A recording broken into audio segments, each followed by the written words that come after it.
Board, July 24th, 2018. So just before we jump in, the way we're going to do this lengthy agenda tonight. We're going to start with a couple bond releases that'll hopefully be pretty quick. At some point thereafter, we're going to jump into an executive session. So for that, we're going to ask everybody to leave. Then we'll go back into open session, continue with any bond and lot releases. We'll do the continued public hearings first. We'll do 1429 Osgood Street, which I'm told should only be about 5 or 10 minutes.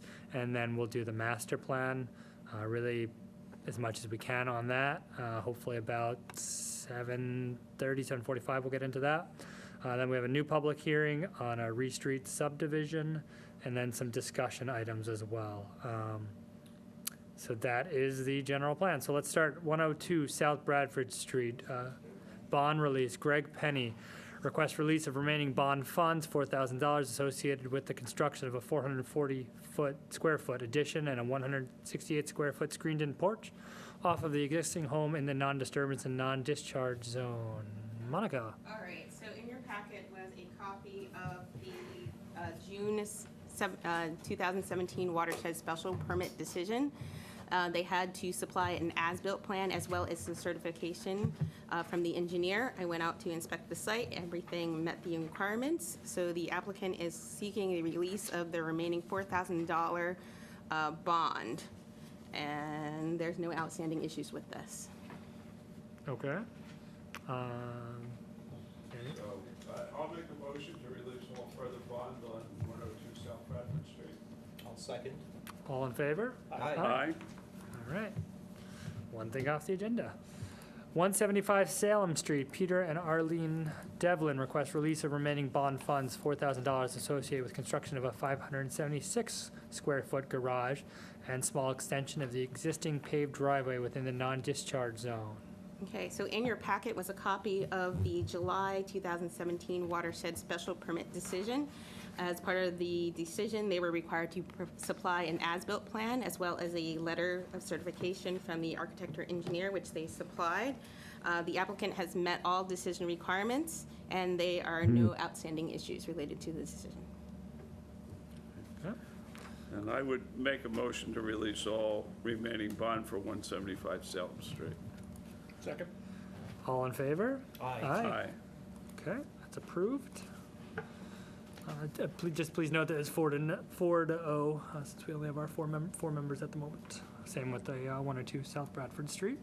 All right, 681 Great Pond Road, Courtney Aquilina, request release of remaining bond funds, $4,000 associated with construction of a 656 square foot addition to the single-story ranch house in the non-discharge zone. All right, so in your packet was the March 2017 watershed special permit decision. As part of that decision, the applicant was to supply a copy of the as-built plan as well as a letter of certification from the architect or engineer. The applicant has met all decision requirements, and there are no outstanding issues. And I would make a motion to release all remaining bond for 681 Great Pond Road. Second. All in favor? Aye. Aye. That is approved. Okay, so next we'll go to lot release, Beechwood Drive, Albacado Limited Partnership. Request for release of lot 1, 2, 3, Assessors Map 34, lot 50, Map 34, lot 51, and Map 34, lot 6. All right. So the applicant appeared before the board in May of this year to request a modification to their 3-lot definitive subdivision notice of division, which was originally dated May 27, 2004. The modification was to remove a condition that required site plan review prior to individual lot release from the statutory covenant. So just to give you a little background on where you were, on August 27th of 2006, the Planning Board approved a special permit site plan review for Lot 2, permitting the construction of a 30,000 square foot industrial building. A Form J releasing Lot 2 from the covenant was recorded at the registry. On October 29, 1996, the Planning Board approved a Form A, which gave a portion of which gave Lot 2 a portion of Lot 1 to allow for a parking lot expansion that created 2 lots, which were lots 2A and 1A. Lot 3 had a previously constructed office building on it. The planning board voted to approve a full bond release on April 2nd, 2002. And now for this, the applicant seeks the release of all 3 covenants.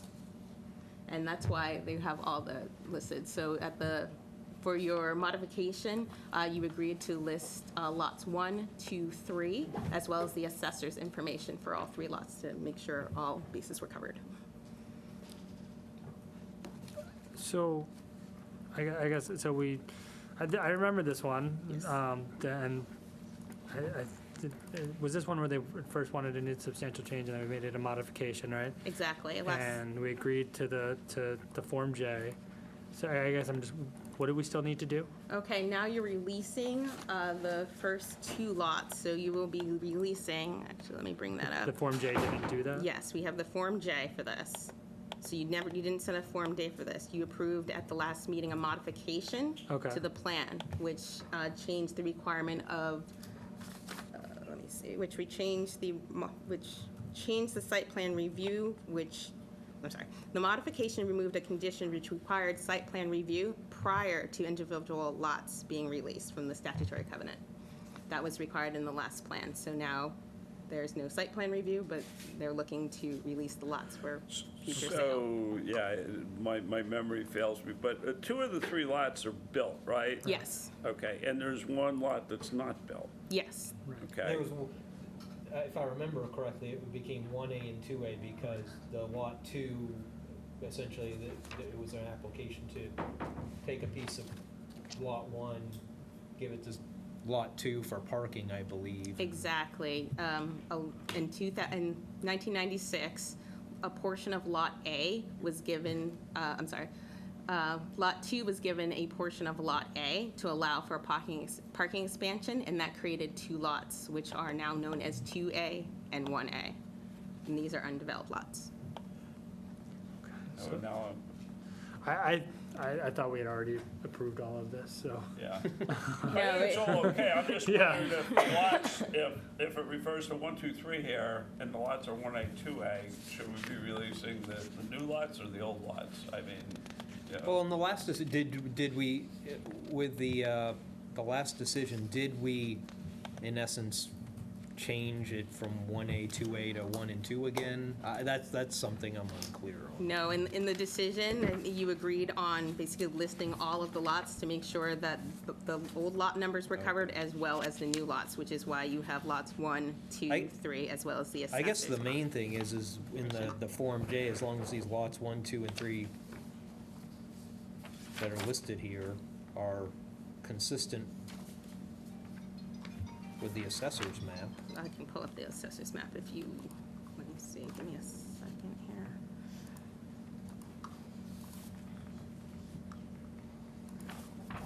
Is anybody here that could guide us through this? No, they did not bring a representative tonight, but I'll pull up the assessor's map so you can see it. I just need a moment.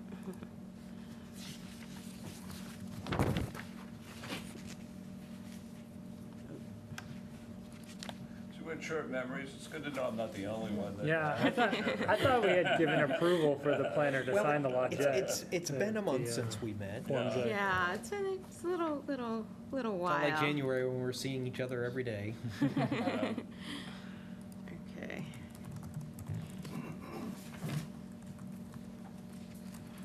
Yes, they put all of that on their modification request that they wanted to modify the covenant prior to release of these lots, so.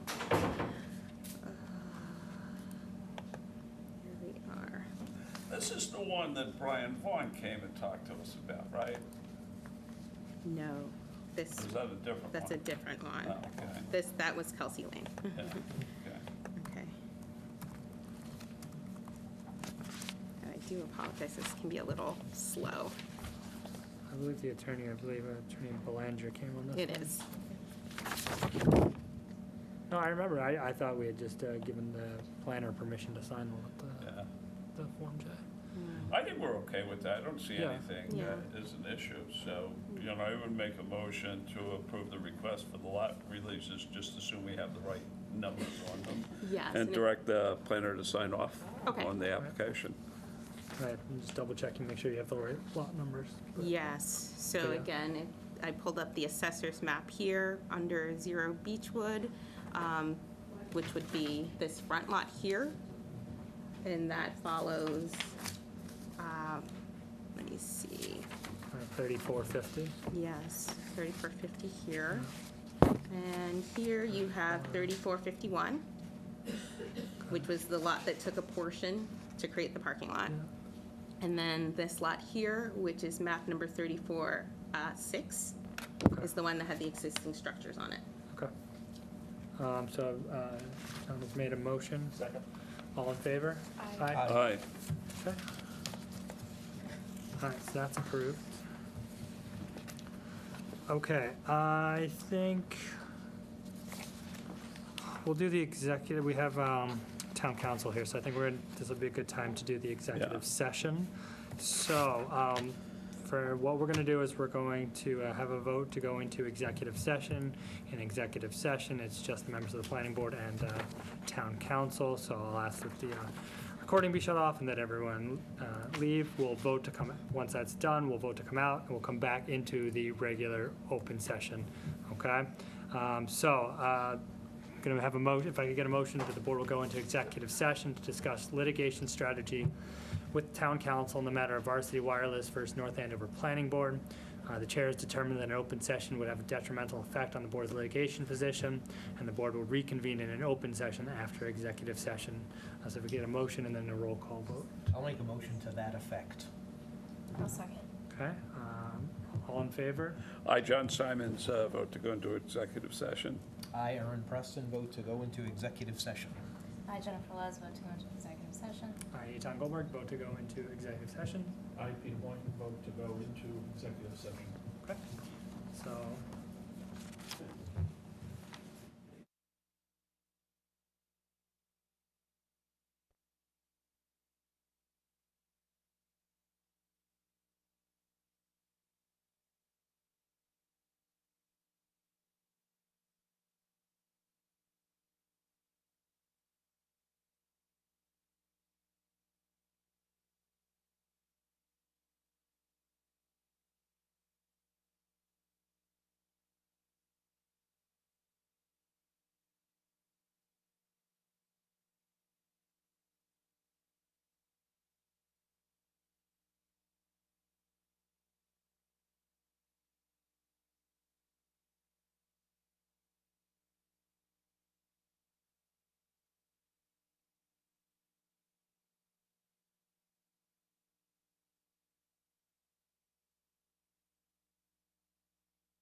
open session, the July 24th, 2018 meeting of the Planning Board.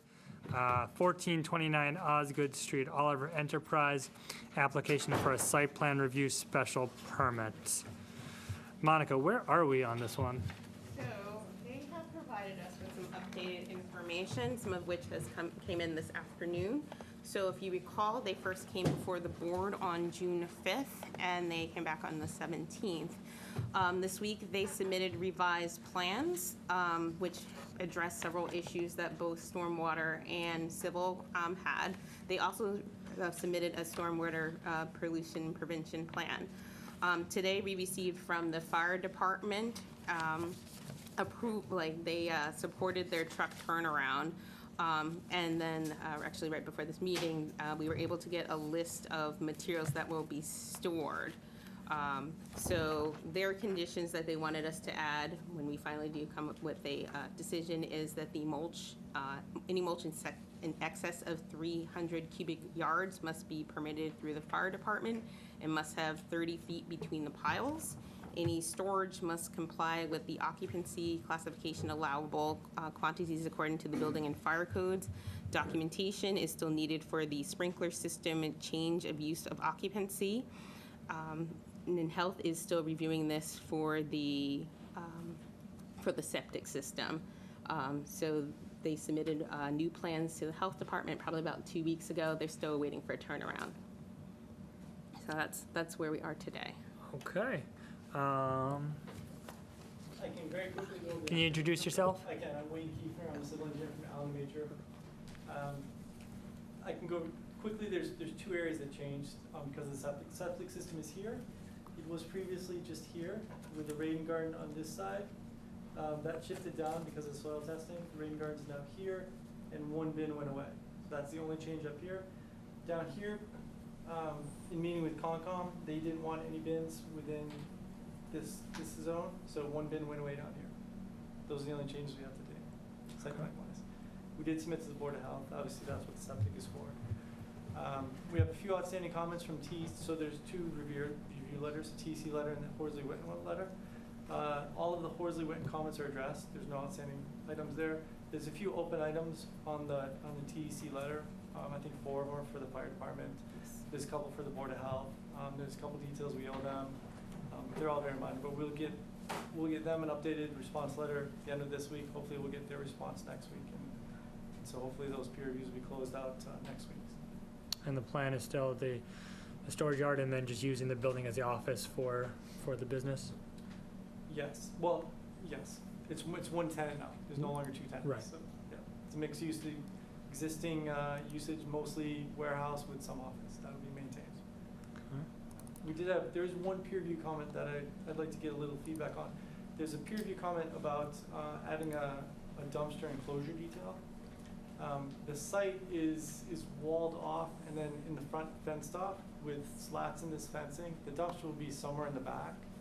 Do we still need to provide an enclosure for that, or no one will be able to see it? So. Monica, can you check if there's any regulations that would require it? What I'll do is I'll check with health on that. Yeah. They typically have regulations in terms of enclosures. That sometimes we have regulations in terms of visuals for people, but there also may be something that health might want to look at in terms of that. So I can check with them and provide some feedback. Yeah, I mean, if you can, I know driving by the site, you can barely see it from the street. So if it's going to be in the back, if you could just note where that is going to be and that it's going to be in the back, as long as there are no other regulations requiring an enclosure, I think that will be sufficient. Okay, are there any members of the public that have any comments about this? All right, hot topic. Any members of the board have any questions or comments?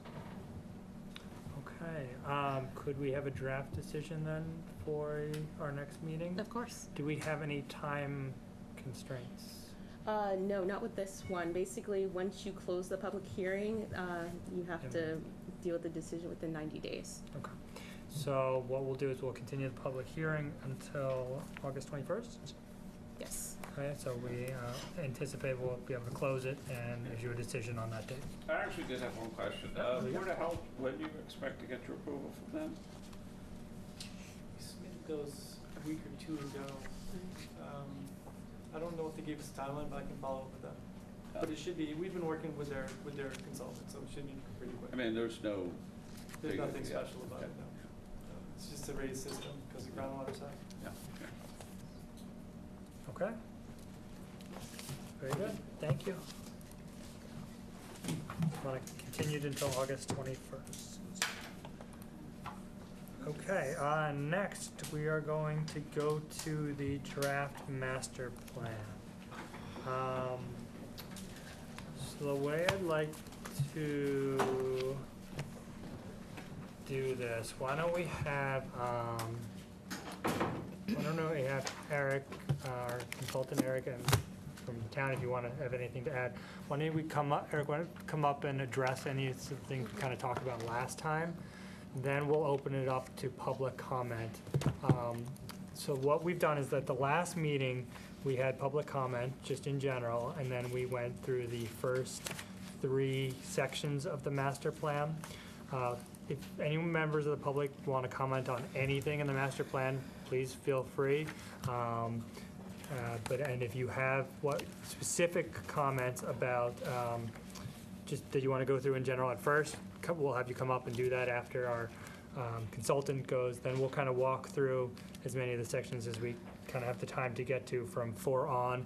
And if people have additional questions or comments as we go through those, you can come back up. So that's how we'll do it. All right.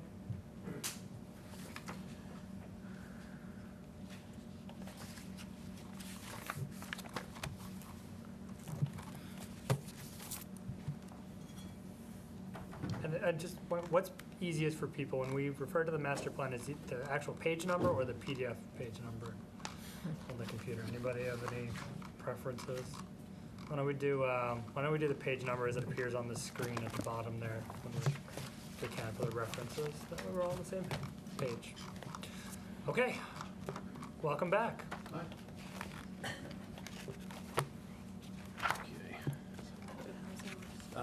I guess my first question is, did Jean send you all the addendum with the changes that I made based on the public comment as well as the planning board comment from the last hearing? I That didn't was see not it. included in here. What was included was a attachment regarding the state of zoning for accessory dwellings, which is what she attached to this week's agenda. Okay. That would have been good. Yes.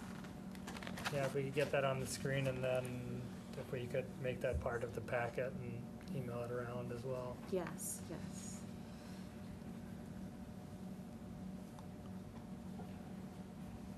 Sorry, I didn't know if you were pulling up the doc, Oh, both. the revision. I have both up, so whichever you want to cover, you. Why don't we do the modifications, the changes you made based on the last one, and then we can talk about Okay. accessory units and other things. Okay.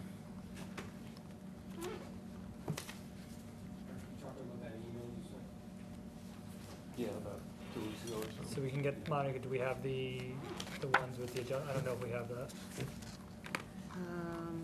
Let me see, I have the plan from the last meeting. I was not included on that, so.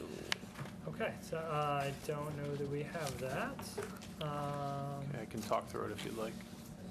Okay, why don't you talk us through it, and Okay.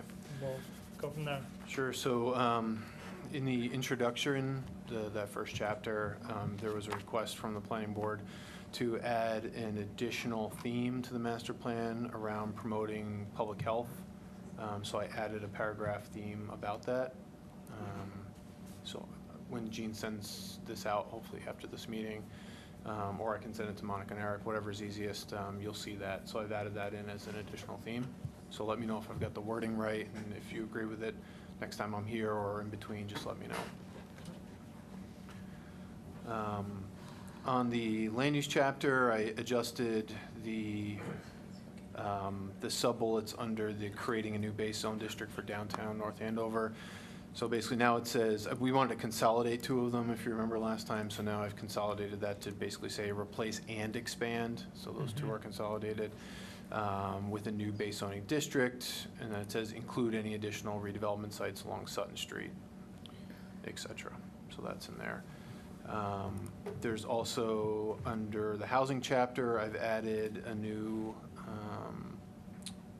recommendation bullet point there to say, continue to review the impact of new housing development on the town's public infrastructure and services based on the comments from the last meeting. Also, under the housing chapter, I have struck from the recommendations the one that had said, work with the Department of Public Works to identify locations where expansion of sewers could encourage cluster development, et cetera. So that is no longer included in the master plan.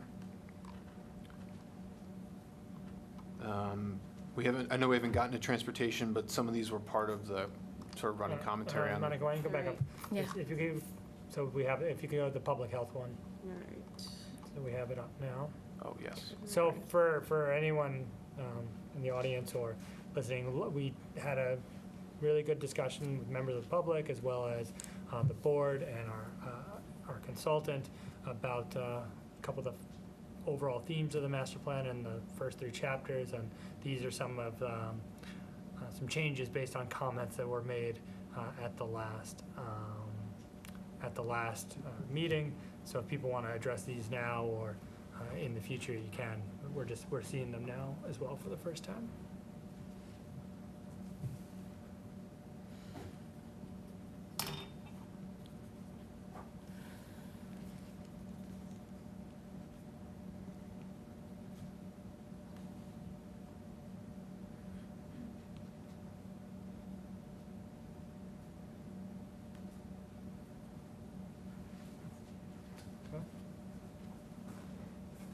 Okay, why don't we continue? Thank you.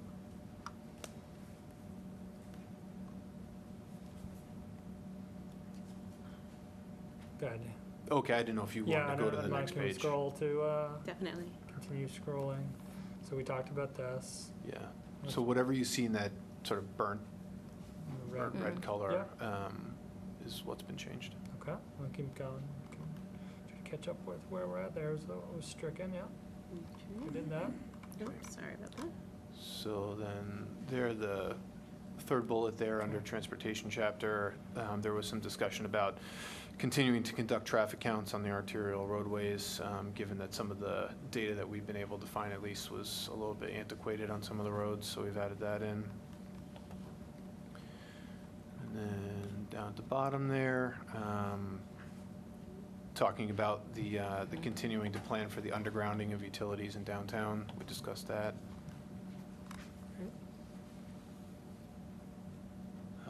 And then there was quite a bit of discussion kind of around the library as well as the historic cultural chapters. I've added a couple things in here. I still have some things to add that I'm hoping to add after we actually talk about those chapters, because I wanted to get all of those questions together in one package and then talk to one of my sub-consultants about that.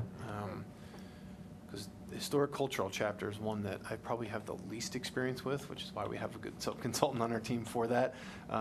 So there are a couple things that I have highlighted in my own notes that I need to add in here, but this is what I've added in so far. Okay.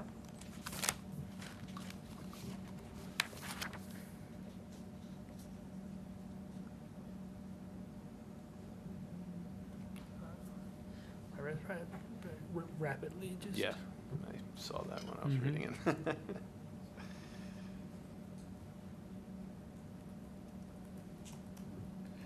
captures our discussion. Yeah, I really, even just that's really good. And I think that really hits the essence of the changing and continuing important nature of the library, and especially in a smaller town. It's great. Great, thanks. And I think there's just one more on this page, which was trying to capture the idea of sort of the changing technology, to trying to work with providers proactively instead of reactively. And also the idea of not only just working within North Andover, but also the surrounding communities as well.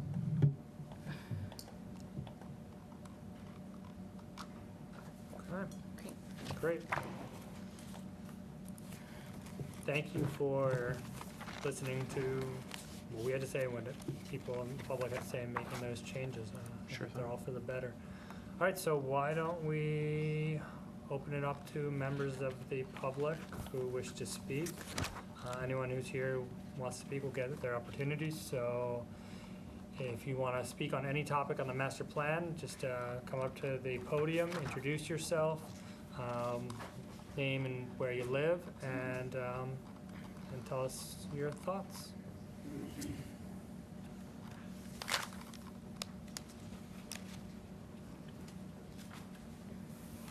Good evening, Tom Dave from 75 Foster Street. I wanted to talk briefly some suggestions of what we might do on the master plan for the local internet and cell service providers. We only have one sentence there, and that's on page 214, item number 85. First half of the sentence says, work with local internet and cell service providers to improve signal strength and coverage. I think the key word there is work with, and you will all recall what happened when we tried to work with a vendor for a cell tower on Foster Street. We want to avoid that type of confrontational problems that we had the last time.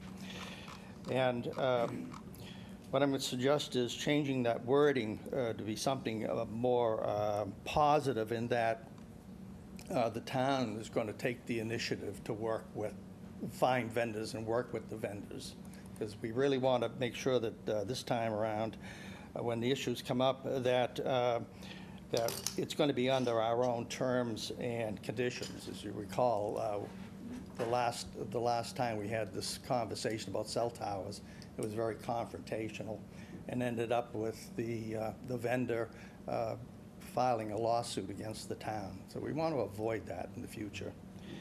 And I think we should also add a section for a master plan in detail of how we're going to proceed. As you know, from our last discussions, the cell towers don't work very well in North Andover because of the topology. No matter where you put a cell tower, you're going to get blockage and have issues. And that there is a better, newer technology called DAS, which is distributive antenna systems, which go on top of telephone poles and might be much more better suited to the town of North Andover. So this is an issue that's bigger than the town. It actually is region-wide. A lot of towns struggling with this issue right now. And as you know, we are moving to a whole new world of technology, and it's moving so fast, it's just mind-boggling. So these problems of people getting the coverage that they need is going to get bigger in the future. And that's not just the residents, but also keep in mind the residents, a lot of residents have their own businesses in-house, and they need good access to the internet, and also for the business community. So I'd like to see all that built into the master plan. And the important thing there is, in doing that, we cover the town in terms of the Federal Communications Act of 1996 in terms of moving forward and providing coverage. Any questions? No, thank you. I mean, I think we have, especially at the last meeting, discussed the idea of being more proactive. I think that being the key. I think we don't want to be too specific. This is a master plan that's going to be good for 10, 15, 20, 25 years. So And certainly things are talking going to about change. specific yes. technology is something that we probably steer away from, because who knows what it's, like you said, it's changing It's gonna change by the minute rapidly. now. So I think the key that we're trying to get in there is being more proactive and using the resources that the town has. As you know, the projects can be on private property or things like that. So the town has some ways on that we can encourage and things like that. And that's what I think we're trying to get at the plan, is to be more proactive at looking at those things. But it's hard to say exactly how that's going to turn out, But I suggest at least a paragraph or two that's generic in the plan, because right now we just have one sentence. Okay. So I kind of like the idea of something that says that the town should be, proactively working with technology providers without specifying what type of technology. I think would be a good good idea.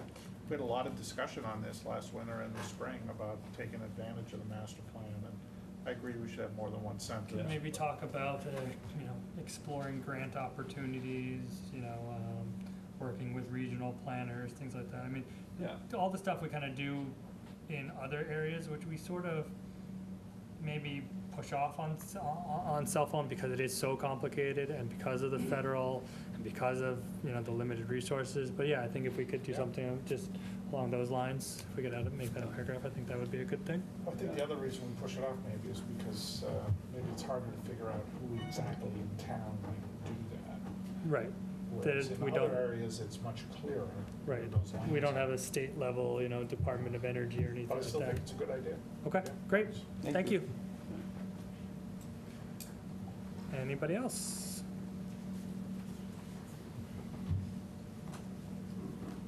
Hi, I'm Ann Kavanaugh, 65 Nutmeg Lane.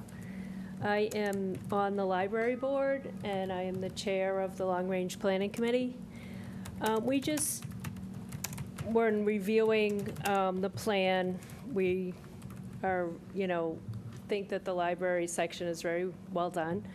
However, we thought it might be helpful to add the library to a few of the action items and to perhaps add a few more action items. Specifically, I wrote a few up and I gave a copy to Eric, and I thought maybe we could meet with him, with our library director, Kathleen Keenan. Sure. And then also like to add the library to some of the local government partners column, like for example, on page 20, number 78, under historical, cultural, and natural resources.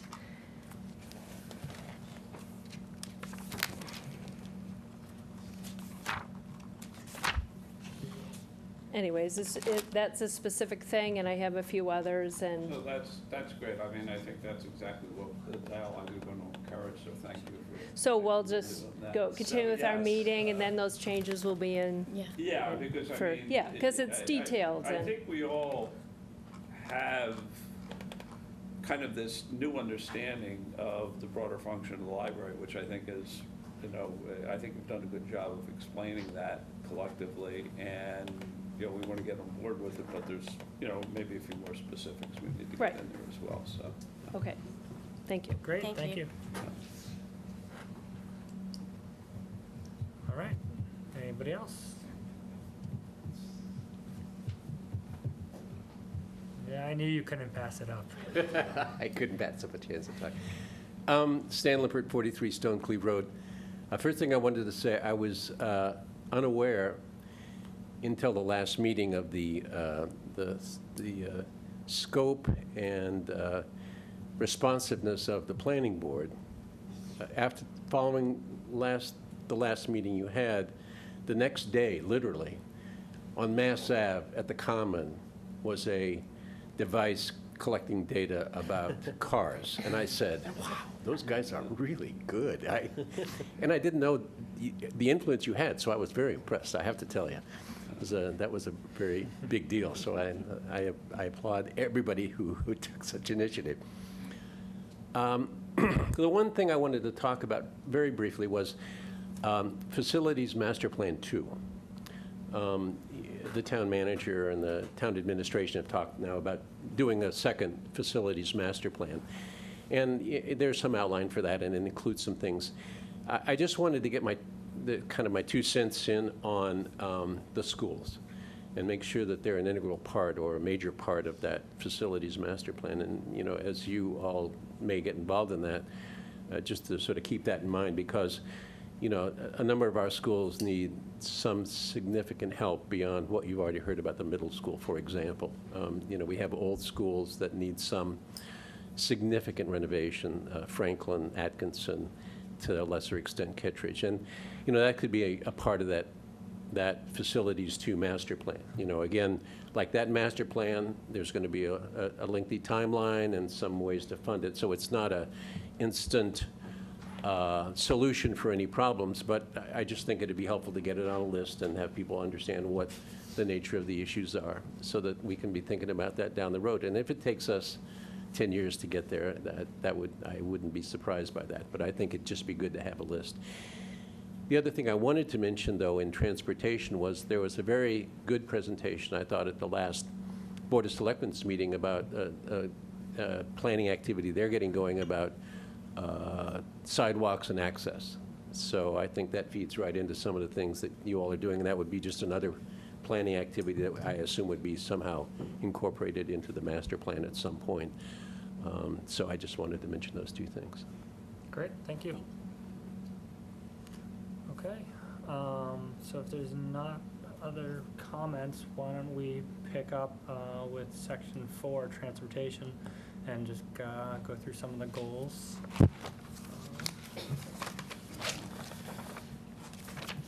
And I'd say let's allocate maybe 20 minutes to this, and then stop there and go to some of the other agenda items, and then if we need to pick up again, pick up again. I don't want to keep people too long.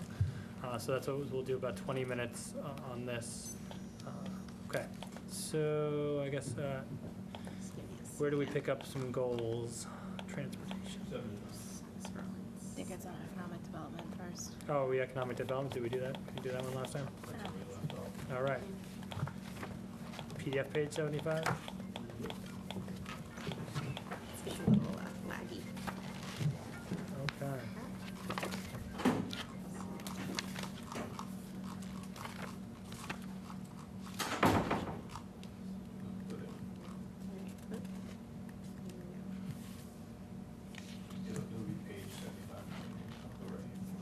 Oh. Actual page 75. That just jumps a little bit. Here we go. Right. Okay.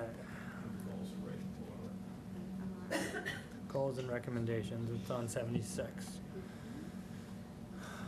Okay, so why don't, if you can, Eric, why don't you walk us through some of these? So economic development, first goal, encourage local economy, which includes employment opportunities for residents across the variety of business sectors and occupations. Also an economy that provides a variety of goods and services to meet the needs of residents as well as visitors to the town. So here we're really focused on business attraction efforts on the part of the town, but also at the same time ensuring that existing businesses, commercial and industrial, can continue to do well in the town. What is business attraction efforts? So marketing the town, business recruitment, as well as the retention of existing businesses. So when we talk about economic development, we always talk about those two pieces, retaining and making sure that the businesses that are here today can continue to do well, but also bringing in businesses that might add to the mix of, say, downtown or in the industrial parks or office parks around town. When you talk about business attraction efforts, is it just marketing, or is it marketing? I mean, there seems to be a lot of different ways you can attract businesses. One is marketing, you know. Yep. It's town is hot, people are investing here. I mean, there are zoning ways whereby certain types of zoning, tax incentive, There are some financing. incentives, I mean, yep. there are a lot of different ways. So is that all kind of encompassed in this Yep. kind of goal? Yeah. Okay. Trying to keep it as high-level master plan as we can, yes. Okay. I think all those things are important. Do you know if we have any TIFs in town? I'm not aware of any. There's Yeah. one, Do we have any? I'm just curious. there's one TIF at Osgood Landing, hasn't necessarily been utilized, but there is one. But nothing being in place in terms of payments on okay. Okay, great. And then do you want me to go through each of them? Sure. Okay. One thing that we heard quite a bit about and tried to get reflected in the master plan was this idea of trying to keep the existing commercial land and industrial land sort of as it is where we can, trying to respect the commercial tax base of the town and not convert things to solely multifamily uses. So I think that's the nuance there, is that shifting it from commercial to residential. But we would want to see in certain instances, or may want to see in certain instances, the shift from commercial to maybe mixed use, where you don't necessarily lose the retail component. Say it's a an outdated strip center that's got a lot of vacancy. You may want to reposition that property into something that maybe has a mix of uses, and would probably also add more tax value than a vacant strip center might today. So I think the key there is trying to maintain commercial industrial land, but not switching it strictly to multifamily where possible.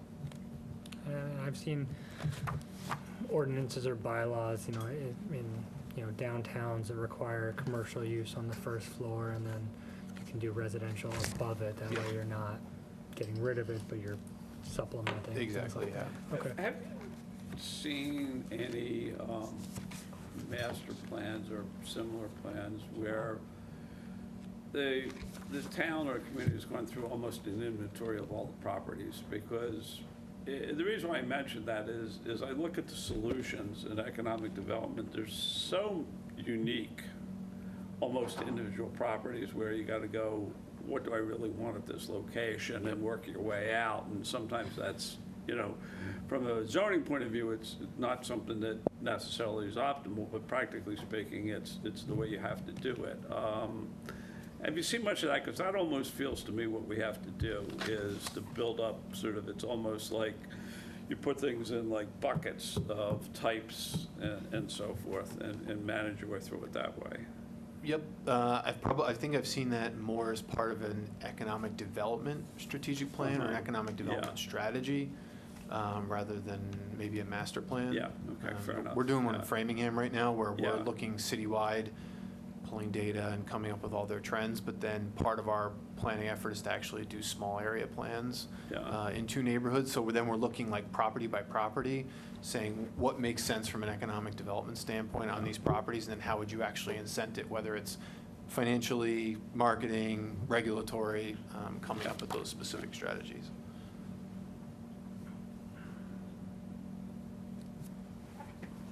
Okay. And then the third one here is about kind of creating almost an economic development entity. And there are a lot of cities and towns that do this. Sometimes it takes the form of redevelopment authority. Sometimes it takes the form of an economic development corporation. But it's kind of a quasi-public, it's sort of a public-private partnership organization where maybe some of the funding comes from the town, some of the funding comes from the business community, but it's sort of a separate entity out, kind of almost outside of town government that can then act as a liaison or a recruiter of businesses, where it's not all channeling through town and town email, which can sometimes be an issue for businesses that are doing site selection and things like that. Sometimes it's good to have that kind of quasi-public-private entity that doesn't necessarily get FOIA'd and things like a town employee would, to be quite frank. So that was one of the ideas of, especially for some of the larger sites in town, it could be useful to have sort of that kind of a liaison entity. Do you see that again, by example? I mean, large cities, I get it, Boston and so forth, but do you see smaller communities doing that? I mean, do you have any examples of places that might be roughly comparable to us that do that? Trying to think about one that has a good structure. Beverly has an organization called Main Streets, which is Yeah, sort so of there are. similar to what you're talking about. Yep, Not so there are like exactly, Main but Streets similar. organizations, yeah, and so like Natick, for example, they're about close to 40,000 people. Yeah. They've got an EDIC, but it doesn't function, I think, in the way that Yeah. we're thinking about it here. It's not Yeah. kind of that. I know Plymouth is a larger town, but they actually do have a completely separate sort of quasi-governmental, I think it's the Plymouth Economic Development Foundation, Yeah. and they're staffed by an executive director. They have their own board. They get funding from the town, from the business community, and they handle marketing and recruiting, deal with site selectors, that kind of stuff. And I think the idea is solid. I'm just not sure about the quasi-public entity. Those always concern me because I often feel like they are public entities in disguise. You fill them with people that are board members of here and employees of here and here, but then it's sort of outside. And so if you can find, I know we have a good, merchants association in town, but if you can find good mix of businesses in town that have a cross-section of needs and wants and desires and put them together. I think something like that would really help if you can find things that, you know, could lift everybody. Yep. So I like the idea, I'm just not sure about the quasi-public entity Yeah. portion of it. And, I think the town needs to do what's gonna fit Right. and be right for you all, but I think the general idea is to have some kind of a group, whatever that takes, to kind of advocate or organize around economic development in the town. Was there, in the fact-finding portion to develop this, was there an expressed,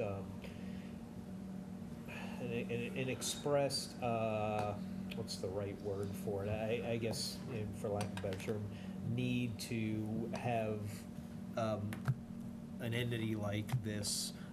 Was there some kind of restriction with the way economic development is promoted, marketed, and the way people work with the town, work with Eric and such, that there was some kind of expressed disconnect, that maybe things could work better with some other entity?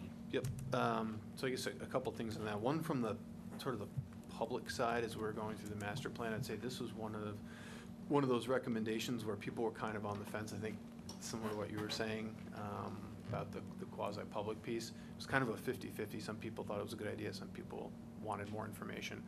I think from the way that, I think the value of this type of entity is that you can give it dedicated resources and dedicated staff, and you are saying your job as a staff member, whether you're the economic development planner for the town of North Andover, or you're the executive director of the foundation, whatever form that takes, that is your sole responsibility for working on that. Whereas now I think staff are a little bit more spread out, doing a lot of different things. Like Eric's doing a ton of different things, not just business recruitment and marketing the town and making sure that businesses are happy in town. And try not to speak too much for him, but that's my sense at least. And I think from the business community, there's value there as well in sort of getting together and having that organizational structure in place. So I think it's kind of what the town values, and does the town think that that's a good use of funds, and should there be a staff person who dedicates, and maybe it's a half-time person, it doesn't necessarily have to be a full-time person, but at least having somebody whose job is sort of focused in that area, in that direction.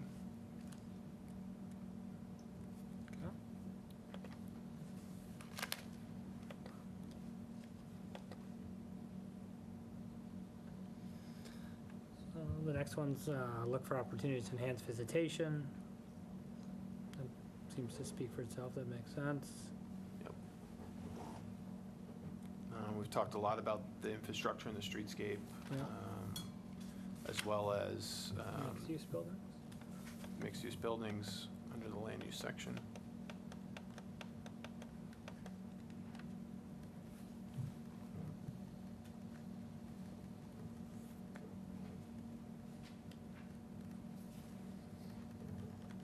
I think the next goals are on 79. Yep.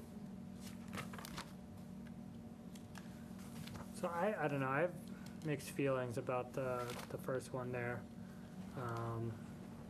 I'm not sure, I know, John was talking about earlier, Osgood Landing is a big property in town, it's important, but I also have some trouble like that in a master plan identifying one particular parcel and working cooperatively. I'm not really sure what that means or how much control we even have over that.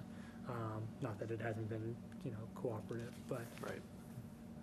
I'm just not sure, one, about identifying this specific property where it's a private property, that should be part of the town's master plan, but. Maybe we make it generic. Right, maybe work with owners of. Large landowners or something like large, that. large or important, or, or, I don't know,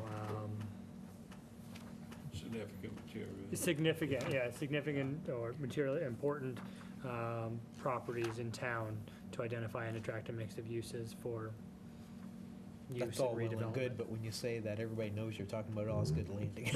But that's okay. I still think that's okay. But there you're are other talking properties. Probably a half dozen. Right. I mean, that's the thing, it's not just that, it's Right. it's other ones. That's the most obvious one, but there are other ones. Right, you're right.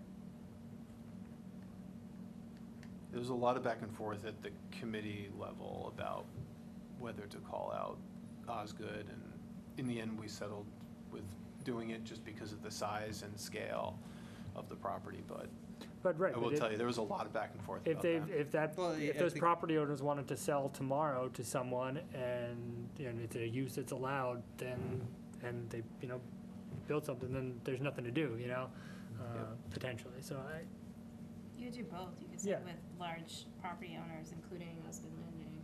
I mean, if the concern is over Osgood specifically, and Yeah. that people think it's important to call that out, or would be disingenuous not to, I think it's worth mentioning. But I think you're right that there's also a concern that we don't want to be so limited in our view if there are other properties that could use some more help. So I think if we could some sort of mix there. Yep. Again, to work cooperatively, I'm not really sure what that entails. I know it's generic, but if we could just kind of broaden that a little bit, that would be good, I think.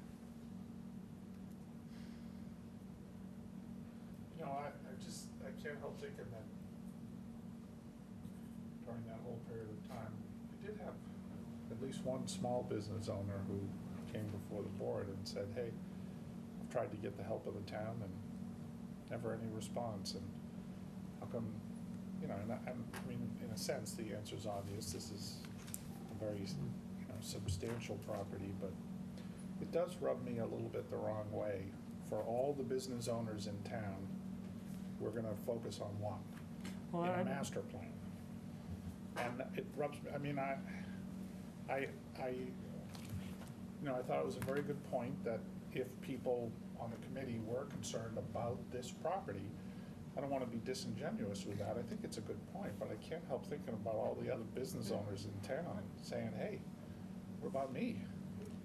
So I like the idea of calling out that, whatever the wording is, significant, substantial, whatever, but I'm a little bit bothered by naming one.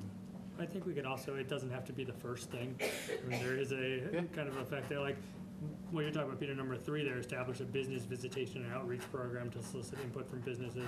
To me, that's equally, if not important, maybe move that up. Yeah. And then move the one down, and I think Jennifer's idea of kind of broadening it and including Osgood Landing, but certainly not only. Yeah, I mean, the fourth one is a little bit similar to the question that I asked. It's not exactly the same Right. thing, but, But it gets to that, it gets to yeah, that next step. yeah. Yeah, I mean, Peter, I completely agree with what you just said. I sort of take comfort, I sort of look at this as like what's in the little box of supporting existing businesses captures everything, and this is just one example, but I agree, maybe move it down a little bit lower. Not that they're ranked, but it's just. It's, you're gonna read it, people read it that way. Right, Yeah, exactly. yeah. Yep, sounds good. Okay.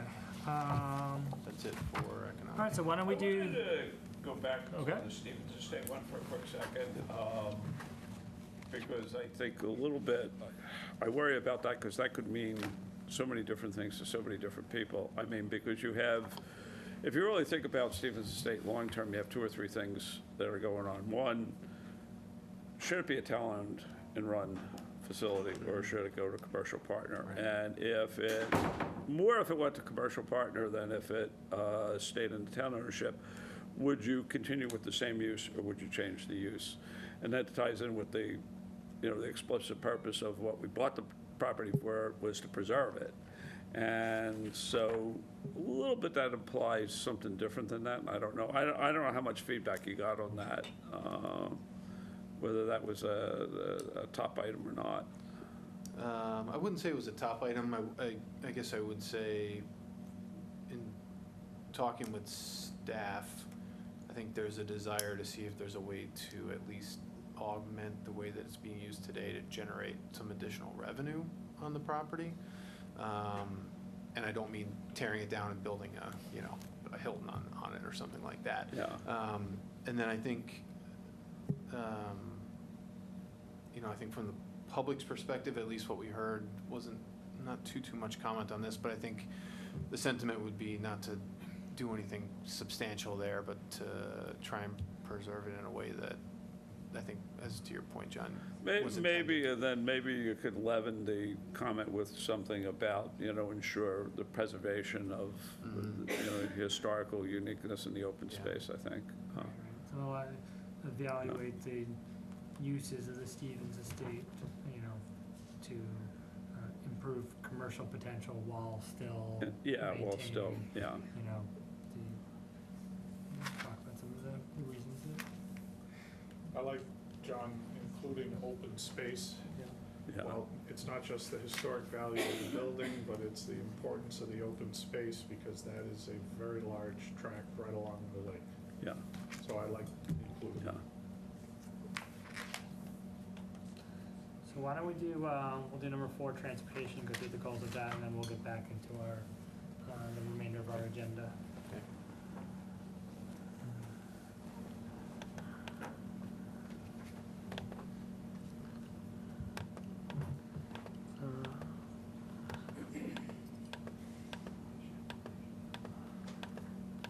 I like all the descriptions of the roads and things like that. Those are helpful.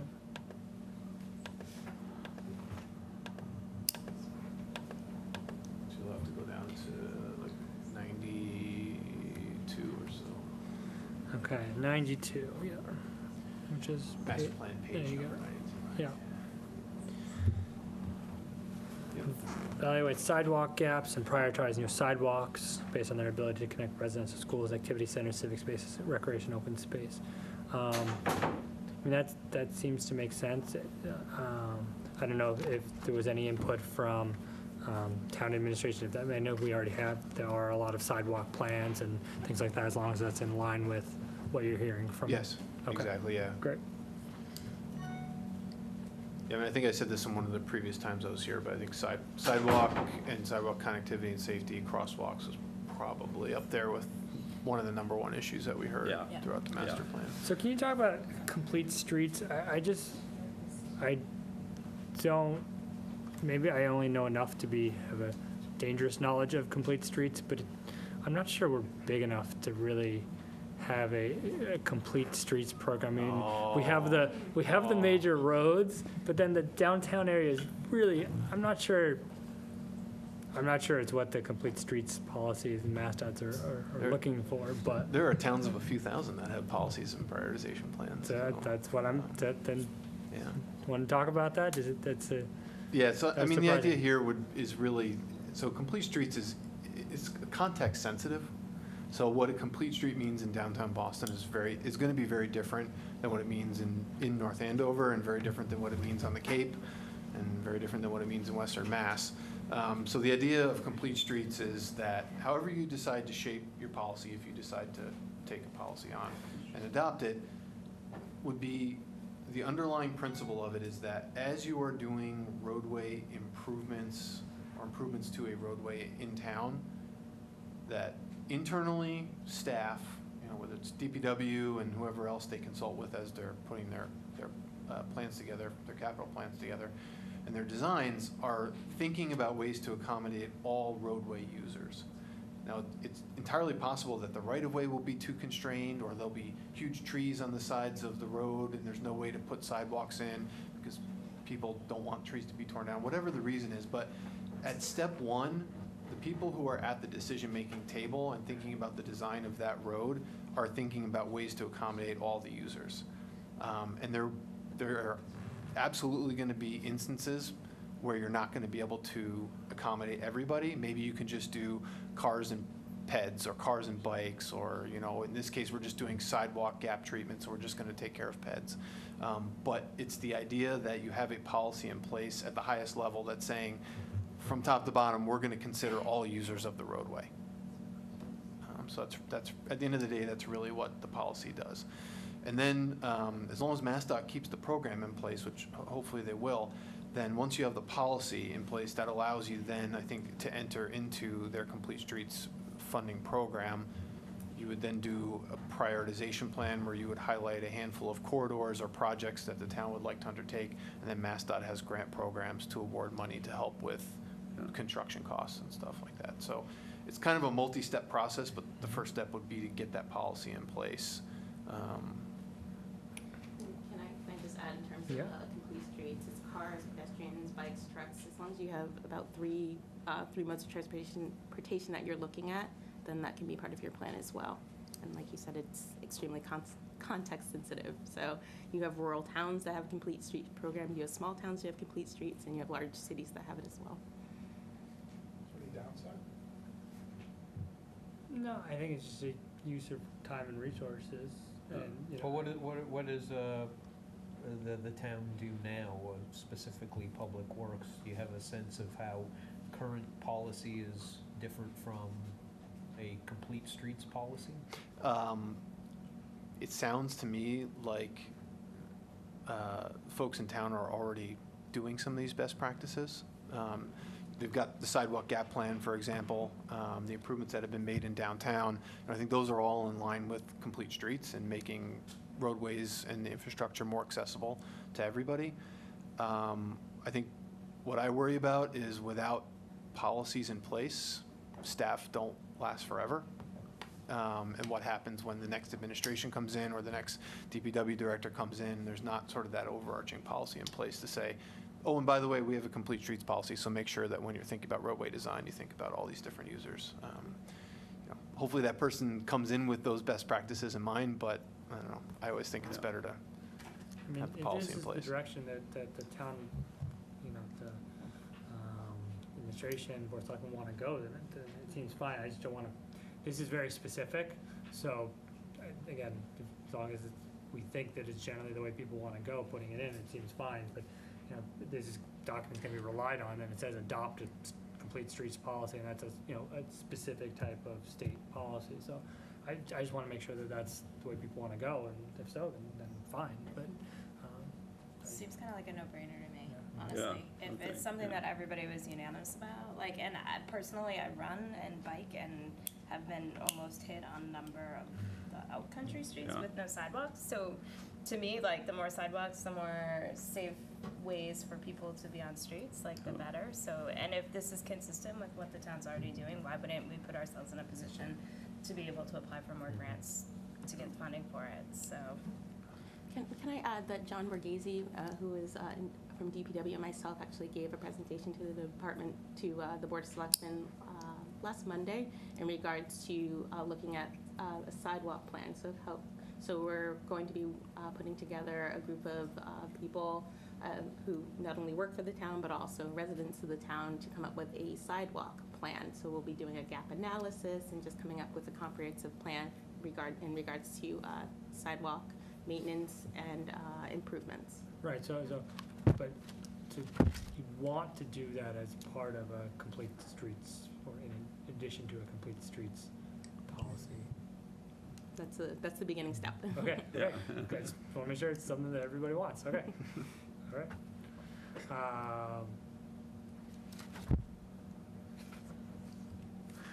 What about the- Eric, I agree with you that I think that from all the feedback I got from the very beginning, if you can execute a number of things here right, that has a dramatic impact on quality of life in the town because Yep. it gives people more accessibility, kids all ages to move around. So if we could do this, this would be a huge plus. Yeah.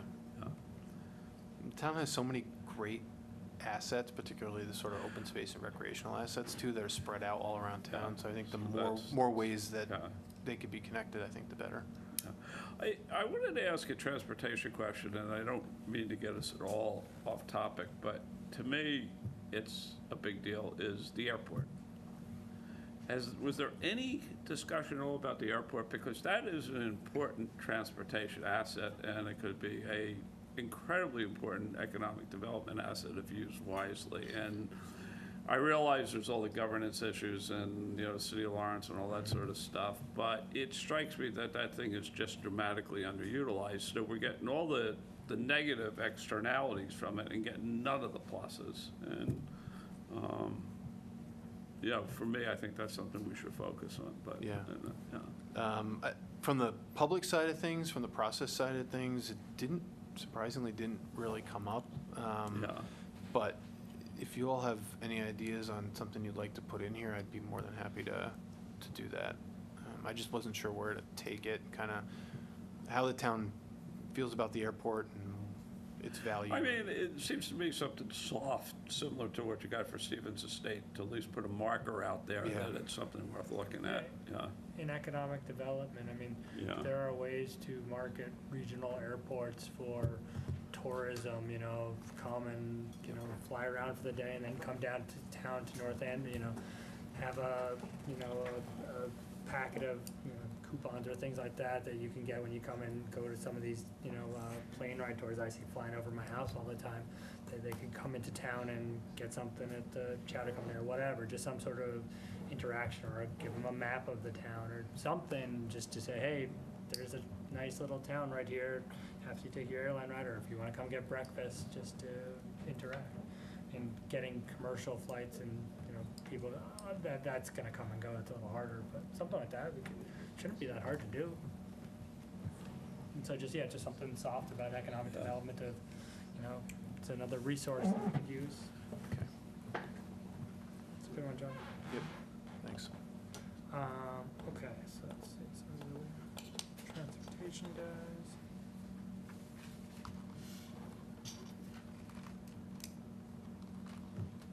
Now we're on 95. So I know you probably heard a lot about traffic and speed. Some people don't want traffic, but don't want people going fast either. So how do we do that? Yep. So just a couple of highlights on this one. So the first bullet, you know, we heard a lot about cut-throughs on residential streets, speeding on residential streets. So this first one tries to get at that. Again, using context-sensitive design, the same solution is not going to work on every street in every neighborhood. And also being strategic about where you deploy things like signage or flashing beacons or, you know, speed tables or anything like that. You don't want them everywhere, but put them, you know, where they make sense. Maybe where there are, you know, a large number of children walking from a neighborhood to a nearby school, but trying to think about, you know, ways to slow down people, particularly on the neighborhood streets.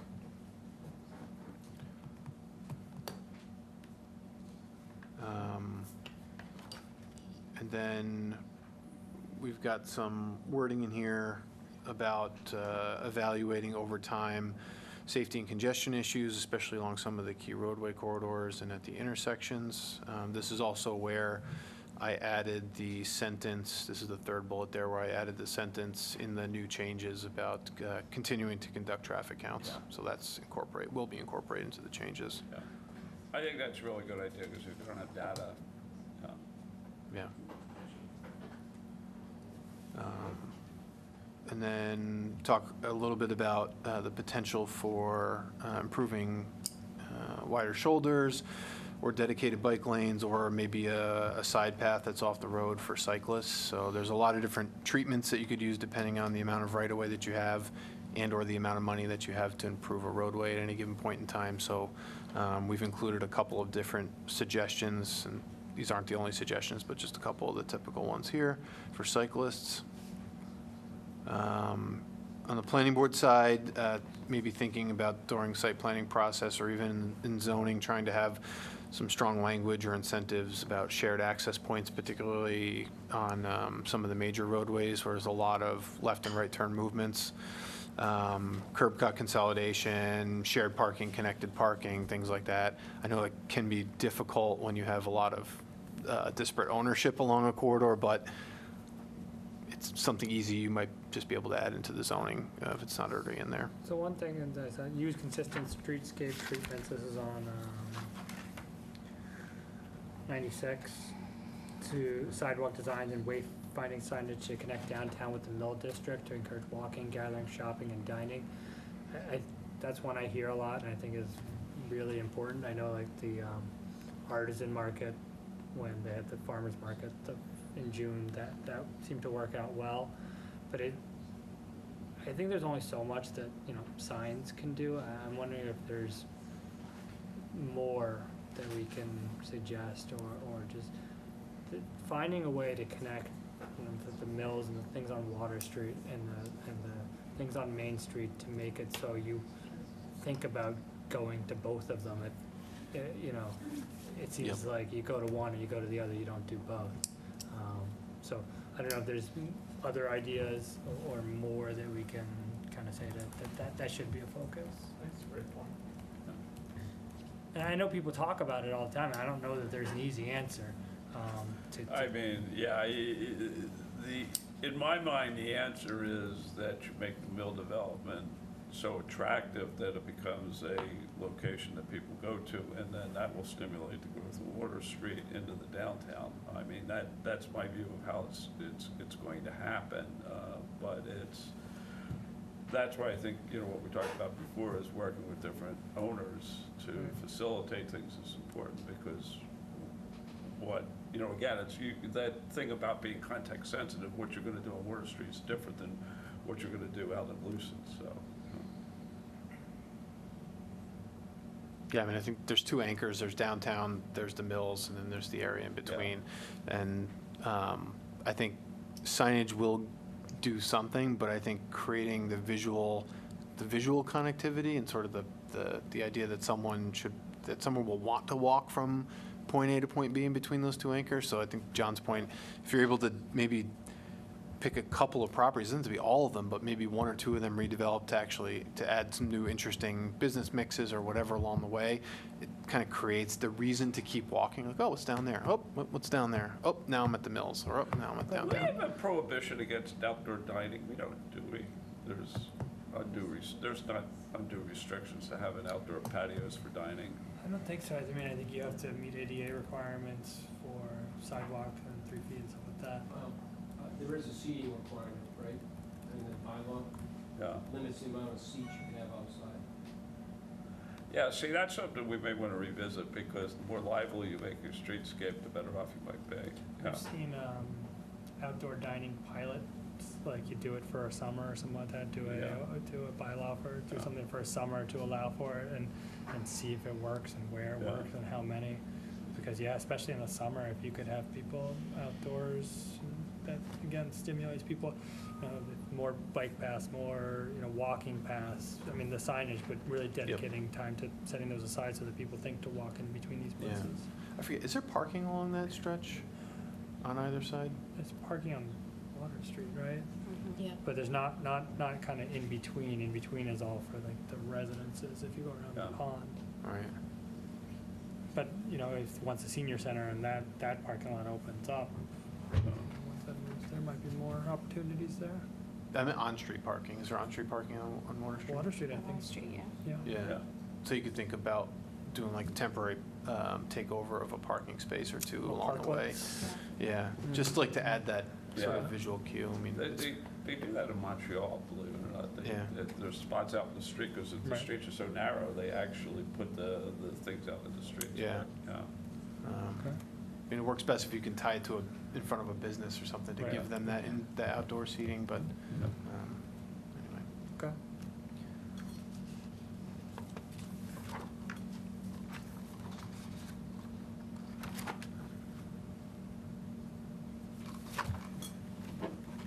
If you go up. Yep, up one more.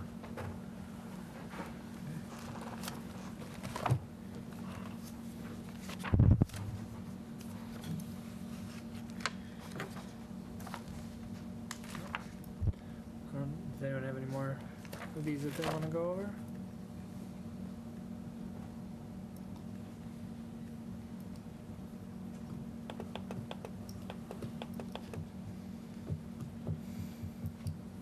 I think why don't we stop there? We can incorporate some of those changes. And are you looking for us to vote at the next meeting on this, or maybe the first meeting in September. I think it's up to you, whatever you feel comfortable with. I'd recommend before you make a vote, that, once you get through your review of it, then you would send it to the board of selectmen. And have maybe with a final Yeah. copy. And then vote, formally adopt it after getting Okay. the change. That's a good idea. So why don't we'll finish discussion, we'll continue, we'll have one more hearing at our next meeting, which I think is August 21st. We'll finish going through this, any more changes if we can, and then we can maybe send that out for everyone's final thoughts, comments, et cetera. Okay, sounds good. Thank you. So we'll pick up at the next meeting, or you want me to stick around? We'll pick up at the next Okay, one. I think we got perfect, enough to do that. Yep, no problem. I mean, you're welcome to stick around, but not on our dime. Okay. Thank you. All right, so we are going to go to new public hearings. Reese Street subdivision, Robert Messina, Messina Development Company, Inc. Application for definitive subdivision to subdivide map 38, lot 37 into 7 single-family residential lots with municipal water under Mass General Law, Chapter 41, Sections 81O, 81T, 81U. And this project is located within the R2 zoning district. Monica, what do we know about this subdivision? Okay, so in your packet, it included a site plan review. It included plans. They have gone through one round of peer review, so with civil and for stormwater. We've gone through, we have initial comments for department review. So the public schools had no concerns. Police had no issue, but of course they require a detail for anything that impedes the flow of traffic. Health had no concerns as the project will be on sewer. Conservation had numerous concerns, and we can back up to that. DPW has some concerns as well. However, they have not submitted those yet. So I'll go back up to And we also had some abutter comments as well. That as well. We have numerous abutter comments that were included in the packet, as well as some detailed ones. I don't know if you want me to go Well, why don't over we- there, or you have the abutters Why better. why don't we let the applicant make their presentation first? Yes. If you want to address anything that's been raised already by conservation or by abutters, you can do that. Then we'll let anyone who, the public that wants to speak, give you an opportunity to speak to any of those issues. And Monica, if there's more to add from the town's end, we'll do it at that point. Okay. Thank you. My name is Philip Christensen, engineer for the applicant, Messina Development. This is property owned by Joe Averka. I think you probably know him. John does, I'm sure. And it's approximately 26 acres in total. If you look at sheet 3 of the subdivision, you'll see, while there's 7 lots here, there's also, I think, approximately 16 acres behind this property that's proposed to be given to the town of North Andover. A lot of that's wetland, but it does abut town property. Sheet 3, there it is. Yep. What, back one.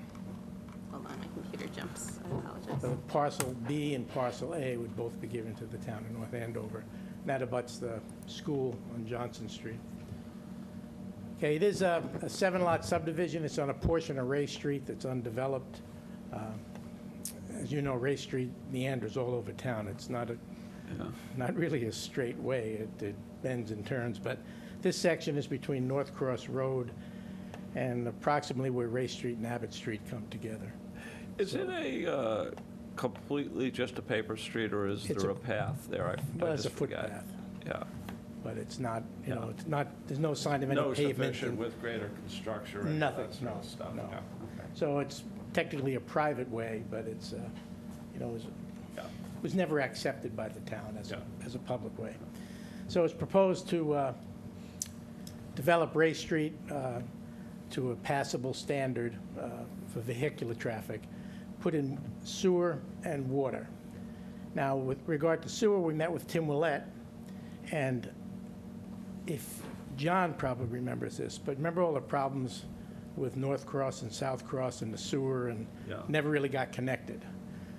So what we've done is we have 7 homes proposed here.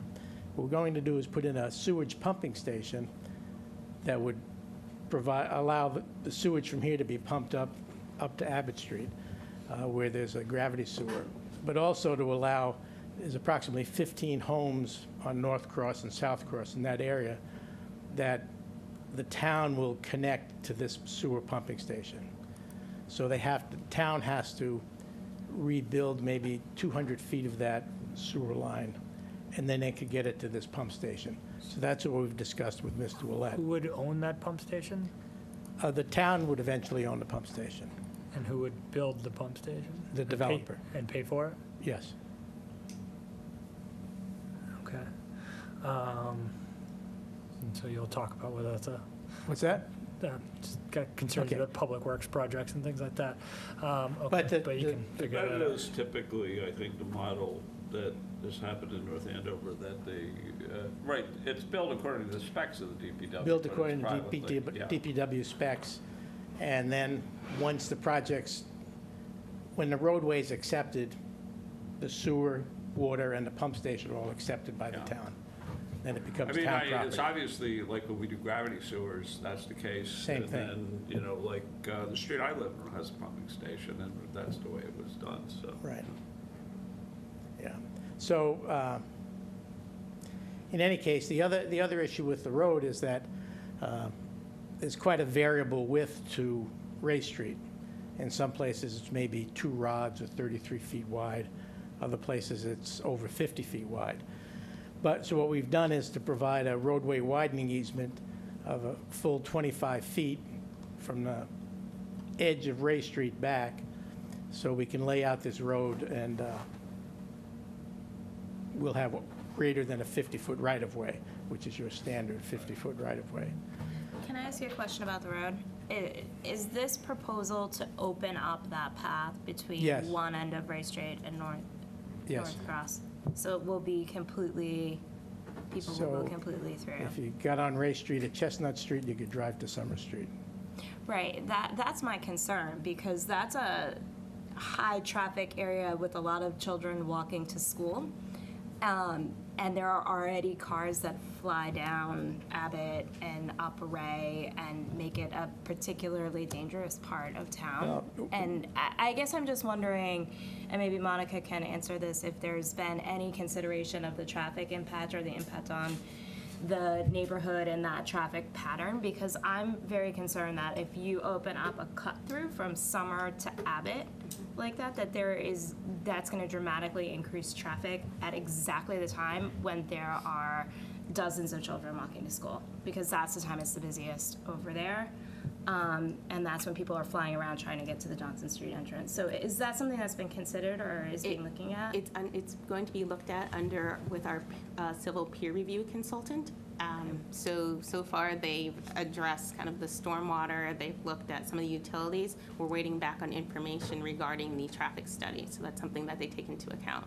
Okay, and that will that traffic study look at more than just the 7 new houses that are gonna be added there, and look at the surrounding neighborhood as well? Because that's my concern, is that. Well, you gotta be careful, because if you go outside of the bounds of the subdivision, you're really getting out of scope of what the subdivision control law is allowed to do and not to do. I mean, I think at one level you can look at it because to take mitigating things, but Well, it's gonna be a circumstances, but you can't deny a subdivision because of things happening off-site that are in the general neighborhood. Well, I never said that, Yeah. John. What I want to know is I want to have the information, because those are my 3 kids that are walking to school with cars flying down the street. And honestly, I know what the traffic pattern is there. And if there are mitigating factors that can be taken to make this safe for Yeah. my children and other children in the neighborhood, I want all of that information before this goes That's anywhere. fair. And No, that, that's, we always want to do that. yeah, We I always just, wanna do and so that, I do but- think that that's critically important for me in this project, to understand that and to make sure that the analysis does look at what the traffic flow is, not just what would be expected from those 7 houses, but from the surrounding streets where, Summer Street is a pretty busy street, Johnson Street is busy, Abbott Street is busy. They're busy, particularly at the school times, and rush hour, and so I just think you can't look at this only from the impact of those 7 houses, but if you're opening up a throughway that connects all of those, I think that's really important information we need to have. I think another thing to consider too, and we're still waiting for comments from police and fire because we don't have it yet, but by connecting the ways, you have better access to police and fire in emergency situations. So that's another factor you have to look at in terms of conductivity. One of the planning standards is usually to try to eliminate, say, cul-de-sacs and to try to encourage through streets that allows people to get from one area of town to another. So that's a different aspect of planning. You raise legitimate concerns, but it's also proper planning calls for generally the roads to be interconnected. And for public safety reasons, it's also important to have ways for the fire and the police can get to places. So all of those things have to be considered. We haven't yet gotten comments from police or fire, so we'll see what they offer on that aspect of it. I might have missed it. Is it the intention for it to be a public accepted road? Yes, So again, absolutely. So, but that's something different than the normal, not necessarily part of the subdivision, is that they're asking us to accept a road. That's normal Well, that's- subdivision. No, it is, but. That's what any subdivision is. The only I think difference we had- here is that they're constructing a road on a paper street. If there was no paper street and they had a 50-foot right-of-way, they could do the same thing. I think one question in terms of planning, and I know I didn't mention the comments from the planning department, that we're looking for answers regarding sidewalks and lighting. So the applicant is seeking a waiver, not only for pavement width and a grant on both sides, but they're also seeking a waiver for sidewalks and lighting. And coming from the master plan, the subject definitely came up there. We are seeking answers related to how they're going to address that. But as of right now, the application did specifically state that they were seeking waivers for sidewalks and lighting. So what's meaning that they don't want to put sidewalks and lighting there? Exactly. Right.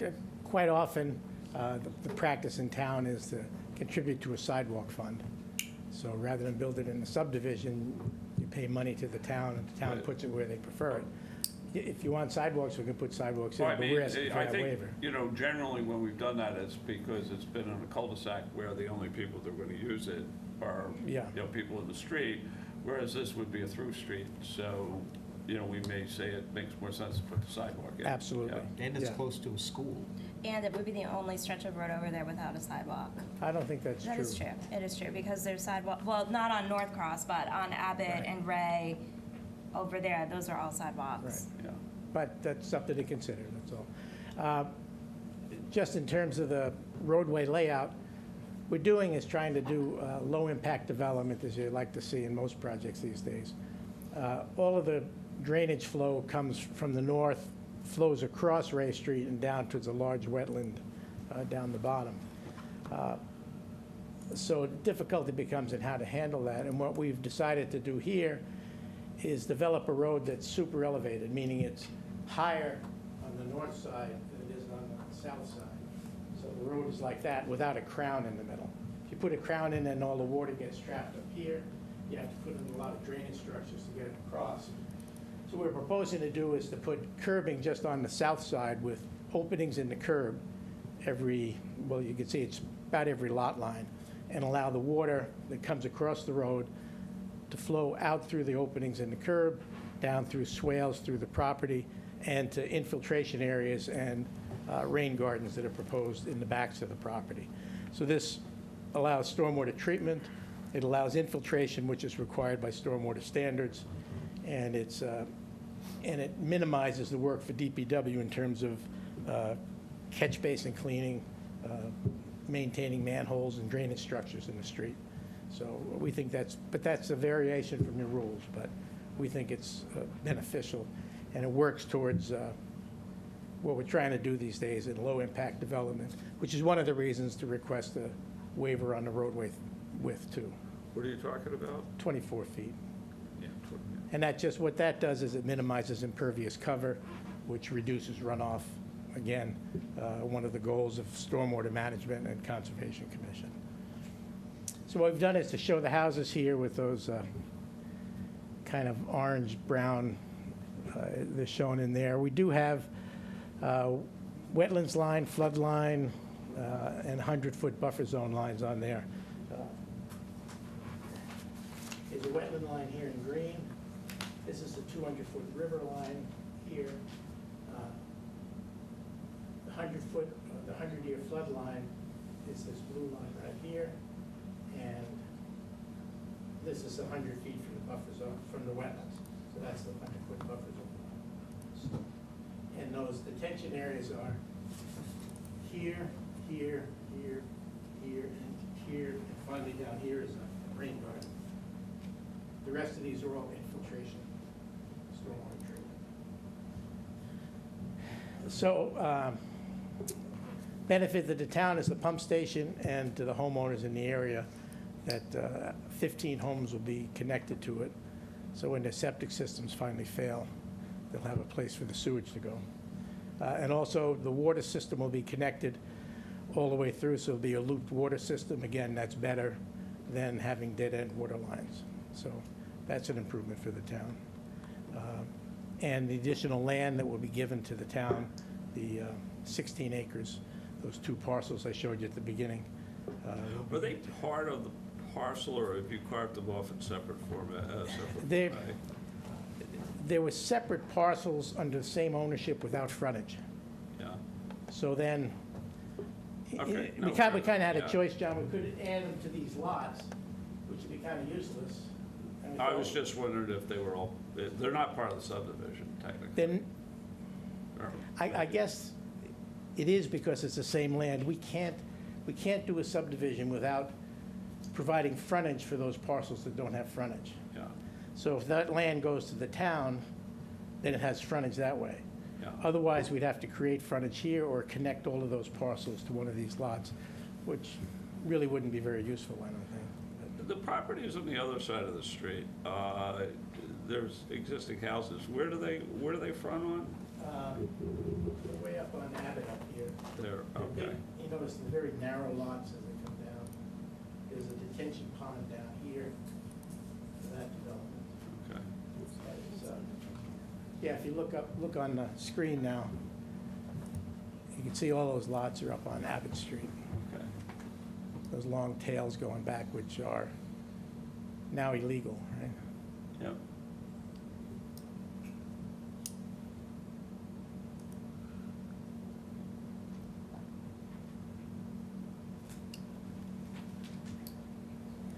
So that's roughly what we're doing. Can you, We did have the wetlands flagged, and we've done an ANRAD, and we've got an ORAD from Conservation to confirm where the wetland lines are. when you did your, all the drainage, what were the sort of the key characteristics that made it hard or easy? I mean, what did you have to balance in the drainage? It's really, some of the soils are quite porous out here. So they have a low runoff coefficient. So even if you just cut down the trees and put in lawn, you still have a big increase in runoff. So that was a battle. That's why there's so many areas out here that were infiltrating the water back in the ground. So, but all the water, everything drains down to that big marsh in the back. Right now, there's a beaver dam down in here that's backing the water up. Also, the flood study done by FEMA had the culverts at the end of the road about 8 inches higher than they are. So because we went out and located the elevation and found out the culverts are actually lower than what the FEMA study has, which affects where the 100-year flood line is. But, And the lots are all wooded? yeah, the whole parcel's wooded. And have you put in any of the plans where the limit of work you're gonna have? It's Just in terms of the cutting and I think everything? on the conservation, not the conservation, the sedimentation erosion control plan, but because of these areas here, you're pretty much all the way along the back. You know, Okay. you're cutting most of that. And but you have these swales as well, so it's pretty well cleared. Now, as far as the comments go, we just got the comments last week from TEC, is it SSV is the other one? Yes, SSC is performing the stormwater analysis, and TEC is doing the civil. Right, so we got those two comments, and we got comments from the butter today at about 5. I want to sit down with John Borghese and also Tim Willett, police and fire, try to get all the comments together, and then address the comments that we received from your consultant as well as from the abutters. But no use trying to answer them No, that's fair. separately first. That's fair. Okay. Monica, is there anything that you wanted to add before we take public comments? Just in terms of conservation's comments, I can touch on them because they'll be meeting with conservation tomorrow evening. Sure. They did have some concerns specifically about Lot 7. Let me pull those up, actually. I'll cast those. So the NOI that was issued was specifically for the roadway and stormwater system and not the individual houses. So she has some serious concerns about creating Lot 7 due to the position of the 100-foot buffer, and just in terms of the land just specifically being very wet. What, Which one is 7? Is that it? it's down the end. Down far right. Just so I can clarify a little bit on that. We used to file subdivisions, like notice of intent with conservation, the roadway and the houses, okay? All one notice of intent. The problem became a developer would come in, he'd build the road to binder grade, which is what you usually do, build the houses, be able to sell houses, but you couldn't get a certificate of compliance on the house because it was wrapped up with the roadway construction, and there was no certificate of compliance on the roadway because the road wasn't finished. So that often created problems at closings and whatnot. So we found it better, and most developers are doing it now, is say, look, we'll get approval for the road and we'll file the houses individually so that we get a notice of intent and get an approval to build the road and the drainage structures, and then come back later for those houses that are within the buffer zone to get approval to build those houses. So it's not all wrapped up in one notice of intent. So if a builder comes in and builds on one lot, the certificate of compliance for that lot isn't held up because the roadway is not finished properly. Well, what happens if you run into a problem and you have to reconfigure the lots? Well, you got a problem. Yeah. You know, you have to go back and refile, you know, Yeah. nothing you can do about it. But we find it's easier. Closings these days are really tough. And I get calls every day for projects we've designed in the 80s, and people didn't get certificates of compliance from conservation, and they want me to help them get one. And I mean, geez, you would think in the 80s it's a long time gone, forget about it, but no. So we find it's easier to file separately, so that's what we tried to explain to Jennifer. But she does have a concern about that rain garden on 7. But the rain garden will be filed. It's just the approval for the house is going to be separate. So why don't we take, if there's anyone from the public that wants to make comments or have questions. So just, you may not get answers to all the questions today, but come, make comments, ask questions, we'll see what we can do. Allison Trungy, 344 Ray Street. Our property abuts, I guess, closer to Lot 1.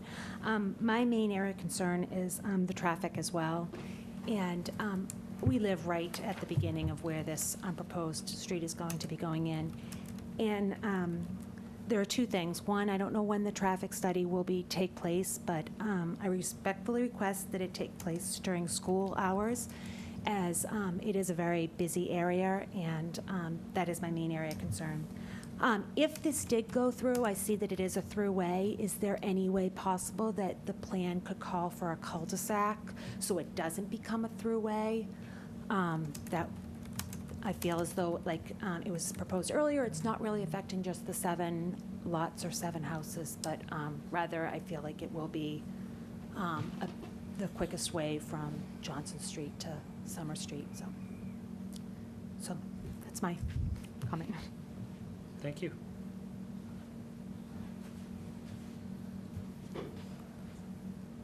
Hi. John Nichols, 329 Ray Street. I'm on a corner of Ray and Ray in the northern part there. The traffic on the main through Ray Street is pretty high, especially during rush hour and school times. I have about 200 foot of frontage on the cul-de-sac and also only a 30-foot setback.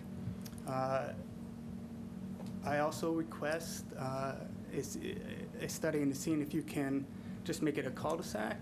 I think that's a benefit to future homeowners in that area and current homeowners also. I think, and one thing that wasn't really addressed, at least just skimming through the master plan, and that anytime you're going to put in a through road, I think the current situation with the mapping programs has made it very difficult for planning of through streets. And even more towns are trying to, instead of connect areas, to discourage connection through these areas because traffic is being diverted through these neighborhoods. And narrowing of roads and signage and reducing speed limits are not in their algorithms. So I think it needs to be looked at very carefully before making it a through street. Also, the sidewalk situation, well, I think it would be great to have sidewalks. I have 4 really young kids on that corner, and they play in that cul-de-sac area every day. With only a 30-foot setback, I don't see where the sidewalk's going to go. There's a stand of trees, mature trees right along the road there. So I think it would be difficult to widen the road. Point in the plan, Sure. either sort of where you're talking about, just so you have better context, I is think it? if you pull up Yeah. kind of the lots on it, he had it up earlier.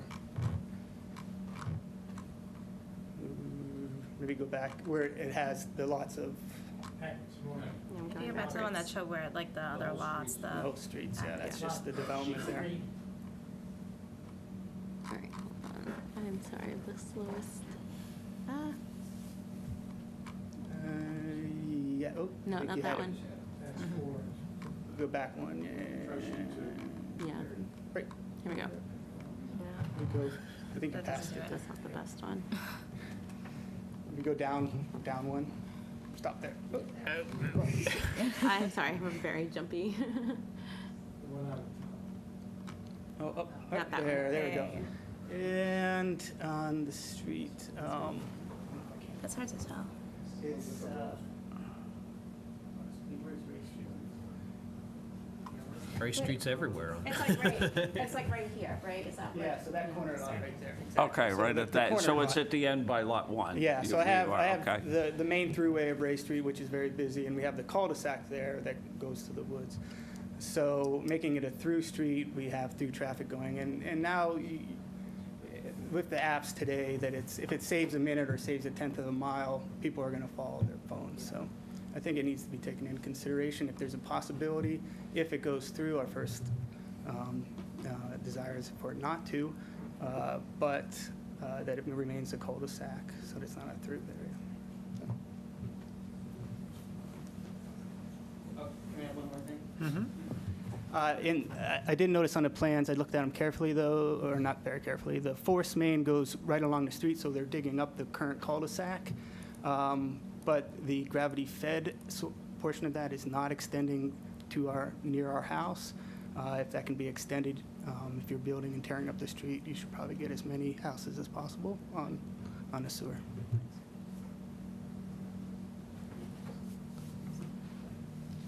Monica, is it possible to ask the police and fire department about their feelings on cul-de-sac versus through street? Definitely, yes, I can do Well, that. I will tell you, because, this is one of the things where we haven't done many subdivisions over the last 10 years, but planning board rules and regulations very strongly promote through streets as opposed to cul-de-sacs, and, that's, I don't say it to be, a jerk about it, but that's that's the planning practice we followed, you know, for a very long period of time, so, yeah. Maybe it's time to change, but, you know, because we're at a different stage of development in the town, but that has been past practice. Something in terms of if you do have a through street, you might want to think about is road width, in terms of narrow rather than wider. Because that's, you can have a naturally traffic calming, you have natural traffic calming due to the road width. Yeah. And various treatments along the roadway as well. I mean, that's a little bit what you're saying. I mean, you know, there's one good example of that. If you take South Bradford Street, there's a section of it that's only 18 feet wide, and it's because it's through open space. But again, we have to look at all the possibilities. Is it also possible to make it one way away from Abbott? Is that something that you could do? I mean, because of the police hate that. I know. Well, right now, you can't get through it as it is. I mean, Yeah. right now, it's. But I mean, nothing. if there's an overwhelming concern about safety of children walking to school, I would think that, Well, you know, I mean, I think in my mind, the argument would be, and I'm trying to be a little bit devil's advocate here because, you know, of what the planning policy traditionally has been. I think you can make the argument, I don't know if it'll work or not, that we're in a different stage of development than we were 30 years ago. It's just the number of possibilities for connecting things is not that great, and what would be the consequences of making something like this a cul-de-sac or not. I mean, the traffic has to go someplace, right?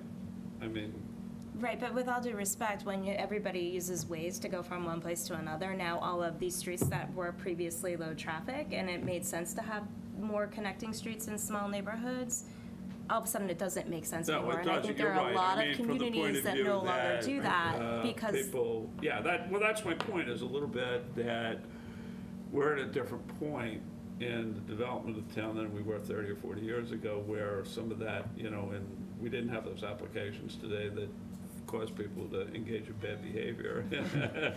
But then again, do we all use Waze? Probably, so. I mean, you know, or some other As version. long as we run through other people's neighborhoods. So. Next. Green, 357 Ray Street. Sorry, what was your name? Rick Green. Thank you.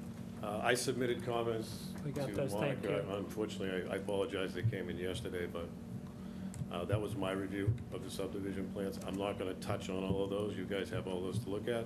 I do want to hit on a few points, though. I do want to talk about traffic. In one of my comments, I did suggest that a stop sign be installed. I can tell you right now that living at the end of the cul-de-sac, there's been numerous times that I've gone to cross Ray Street there, that cars come flying up the hill there. They don't stop. And now, with increased traffic, if this roadway were to be a throughway to the other side of North Street, there's going to be increased traffic. I do strongly believe that there should be some traffic control signage there, especially with the young children, and as one of the members brought up, the amount of children in the area, especially at school time. So I would like that to be taken into consideration. I can tell you that just from the 7 lots of the subdivision, you look at it as your average daily trips that are generated from those houses, there will be significantly more traffic. I can tell you right now that people end up in my driveway all the time because of their GPS, because they don't know that GPS doesn't recognize that there's a paper street there now.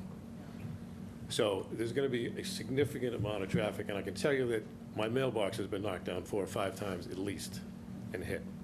There's been cars that have ended up across my driveway on the wall because they come flying down, realize it's a dead end. So not only will you have the trips generated from the new houses, but you're going to have significantly more traffic because that's going to be a main thoroughway from Ray Street over to the other side of North Cross, Ray Street, and Summer Street. Where does the traffic go today? Which path Goes does it down follow? Abbott Street. Goes down Abbott Street, okay. Typically what happens is they come down the end of the cul-de-sac at Ray Street, find out the GPS doesn't go through, so they go up around Ray Street, to Abbott Street, over to North Cross.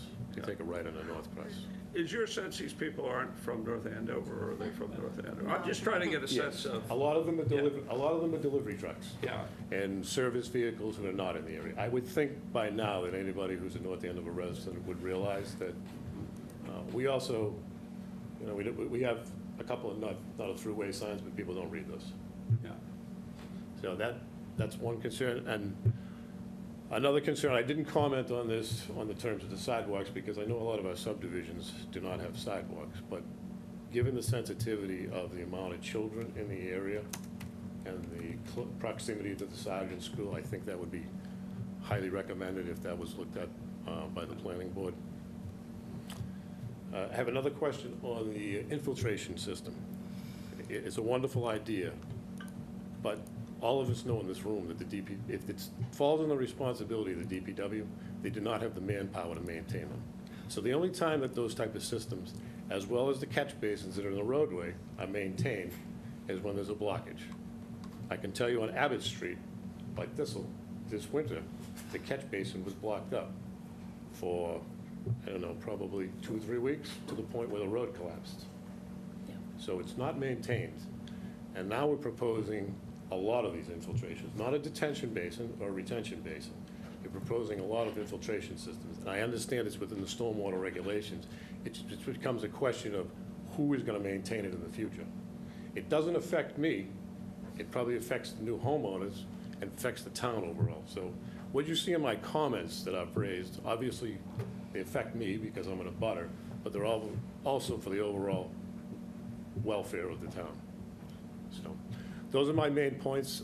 My other comments, you'll see them in the package, and I would appreciate if those are addressed. Monica, on that, Thank you. I don't know if someone's going to address the costs to the town going forward of maintaining the pump station, whether they're nothing, whether they're a lot.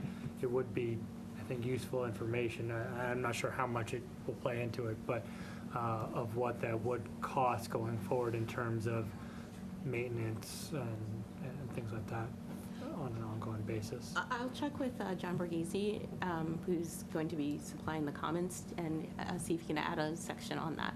Correct, thanks. Hi. Hi. Karen Fuke, 517 Ray. Do you need me to spell it? It's weird both ways. Both I think names we got are weird. REA, we got. No, that's not what I mean. Okay.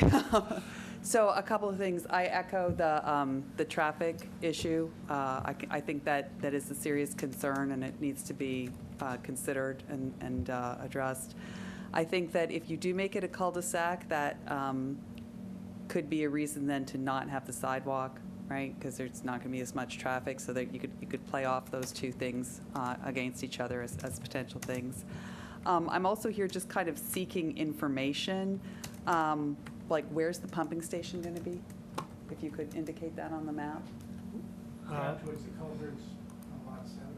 Okay, so so it's going to be down towards the North Cross end of the street. Okay. Actually, the North Cross and South Cross are connected to. Okay, and then, like, I'm unfamiliar. What is the pumping station going to look like? How big is it going to be? Is it going to be loud? Is it? It's buried. It's buried. Hold on. Let's do, any questions you have, why don't you do whatever questions you have, and then we'll have come up. That way, we're not talking over each other, and we can also ask questions. If that was it, that was great. No, I still have more. So why don't you go through all your questions, and then we'll have them come up to answer the questions.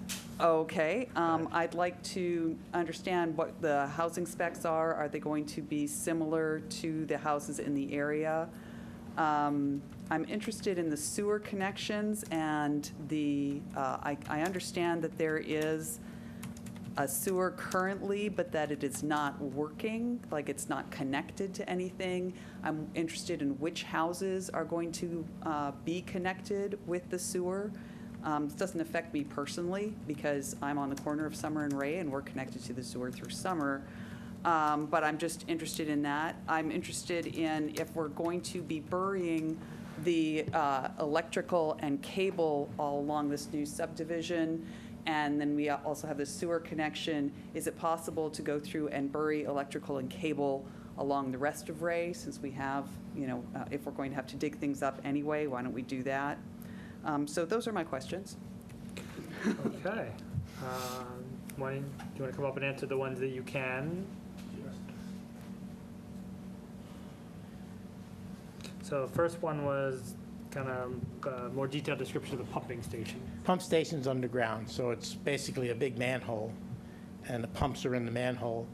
And depending on what's finally chosen, sometimes the controls are actually in the manhole, and there's just a fiberglass cover over it, and you pull it up and you get to the controls. Occasionally, it's a box on the side. There is an emergency generator that has to be there so you can run it in case of a power failure. That's usually put in a separate small building, and they do have to test that occasionally, so you'll hear that running. But generally, there's not much to see with the sewer pumping, that type of station. Specs on the housings, on the houses, what are the I mean, thoughts? To the extent you, Probably more like the houses, the newer houses down there on the new section of Ray Street and around North Cross and South Cross. I think it's more like that than it would be the other end of Ray Street and Abbott, where it's an older development. So, but Bob's been building houses in North Andover for years, and do you know which houses are proposed to be connected? You had mentioned about 15 houses. There's 15 on, it's my understanding they're on North Cross and South Cross. There's a it's not a dry sewer. There's a sewer they put in, it was supposed to be connected. They didn't get the proper easements and they could never connect it. When you open up the manholes now, they're full of water. But that's where the town says it's going to fix that and connect that into this new pumping station. So there will be 15 homeowners that'll have the benefit of that. Whether they need it or not, I don't know. Okay. And in terms of burying other utilities, I'm not really sure. Well, the electric, gas, they'll all be buried, obviously, but within the limits of the project. So in terms of burying other current utilities, I mean, that could be something that the utility company talks with the town about, that would be outside the scope of Right. of We would this not do that. particular approval or Yeah. disapproval or Just modifications, whatever. one thing in terms of traffic, though. Yes, please. And while there is, as was mentioned, and the comment about signage out there is a good one. That would help a lot. This project won't, I mean, it's going to create some traffic, but it's not going to really be measurable compared to the rest of the town or what's all around there. But if there's an increase in flow along Ray Street, there's going to be a decrease in traffic going somewhere else. So, yes, it may cause an increase. People take Ray Street down to Summer Street, if that's a benefit. But that's obviously going to take people off Abbott Street. It isn't like it's going to create a major traffic problem everywhere. It's going to reduce traffic somewhere and increase it somewhere else. The extent of that and the effect it has on people is something to consider, but you have to consider both sides of that. That's a fair point. Can I ask you, so why a through street as opposed to a cul-de-sac? I mean, It's just been the practice of the town, like John said. I mean, from the developer's point of, does the developer care? Do you, I mean? I don't think so. I think I'd have to talk to him after the meeting, discuss it with him.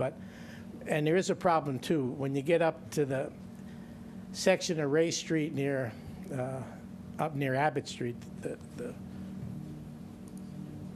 this end up here, you go out there and you'll see there's no place to put in the sidewalk because the right-of-way is very narrow. And there's only a couple of feet between the street and the stone walls. And then one side of the street is very steep.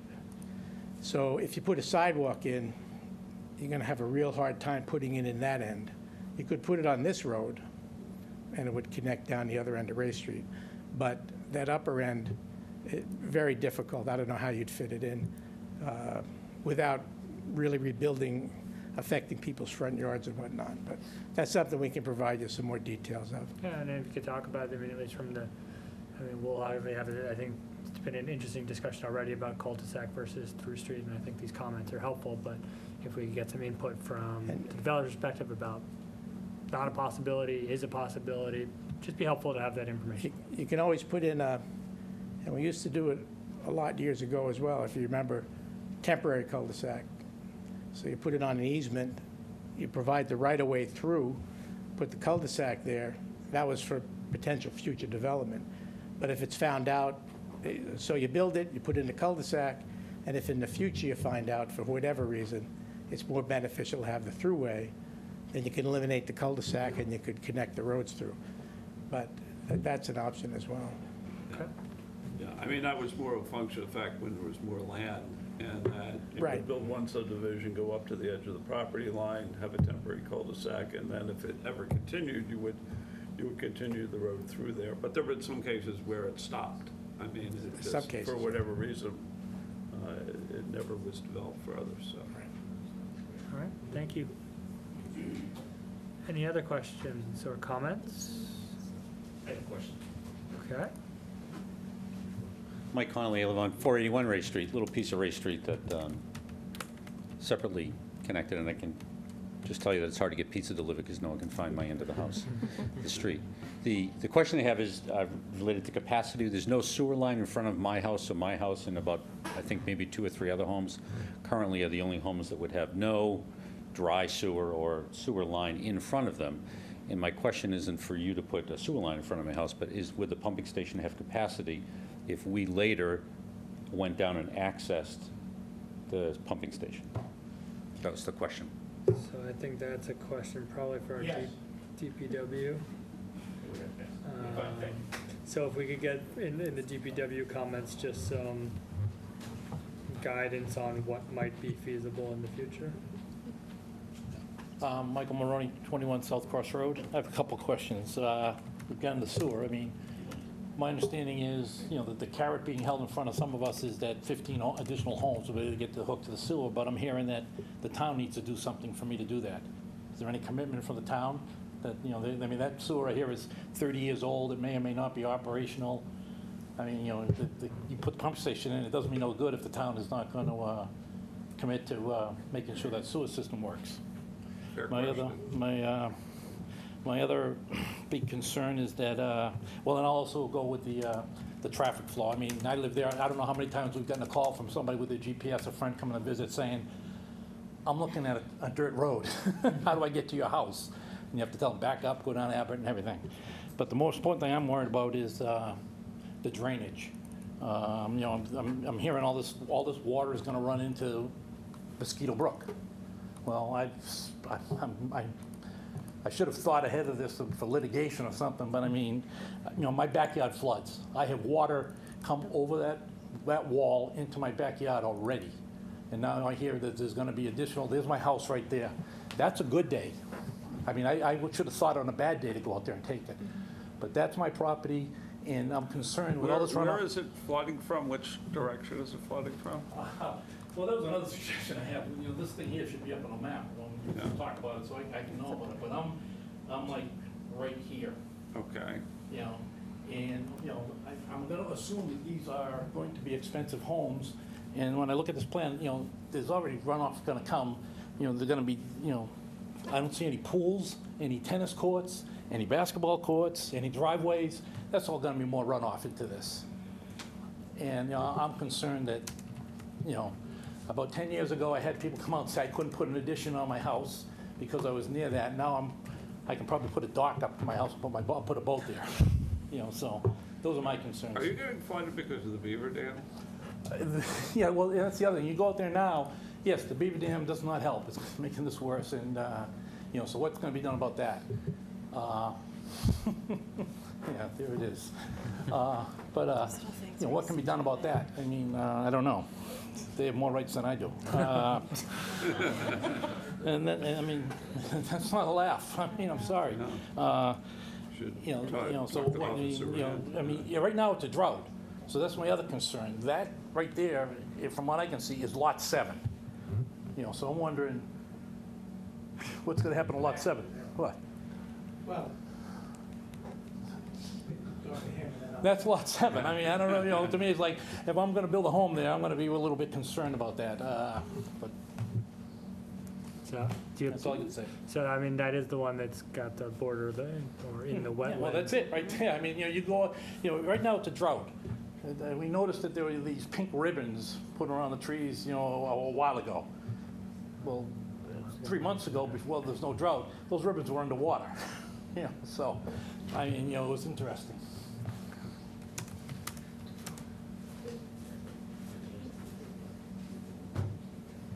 As far as the beavers go, there's we're working with Greg Hockmuth, wetlands consultant, and he's talking with Jennifer about the possibility of putting in a thing called the beaver deceiver. I don't know if you've heard about them. What it is, it's a bit of a drain pipe you put in and set an intake out in the ponded water area. And I don't know why the beavers aren't aware of it, but you can keep the water level down. No matter how high they build a dam, the water will go through this area that's got a screen around it and go under the dam. But you have to get permission from the state to do that. So we're looking into that, which may be a benefit to this gentleman. But, you know, that's a lot of permitting. We have to do that. Yeah, that's the back of Lot 7, but the back of Lot 7 is in the wetlands, and where the house is going is substantially higher than that elevation there. So, you know, the house will be dry. What were the other issues? We did it 3 years ago, so maybe in 5 years it might be a little worse. I think that was the only, I don't think Yeah, I mean, you can see that just by all the dead trees in there, you know that it's all been Right. beaver activity. Yeah. That's what's killed it. It used to be hardwoods, and they can't live in swamps. So, It's true. yeah. Okay, thank you.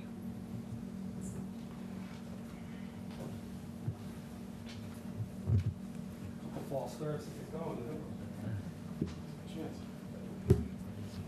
Hi, my name is Paul Naily. I live at 7 South Cross Road, so I'm right at the corner of South Cross and Ray Street. And I abut Lot 7. I also abut Mike. So when his backyard floods, it's much worse than mine, but mine floods as well during the wet season. I can tell you that 7 years ago, I put a 7-foot bump out on my house to my kitchen.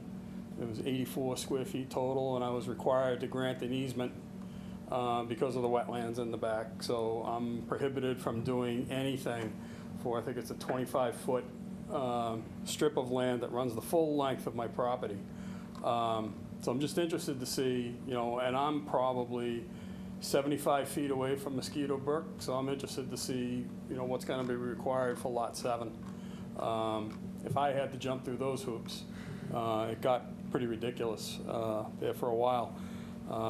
It's too bad my wife had her heart set on that kitchen so badly.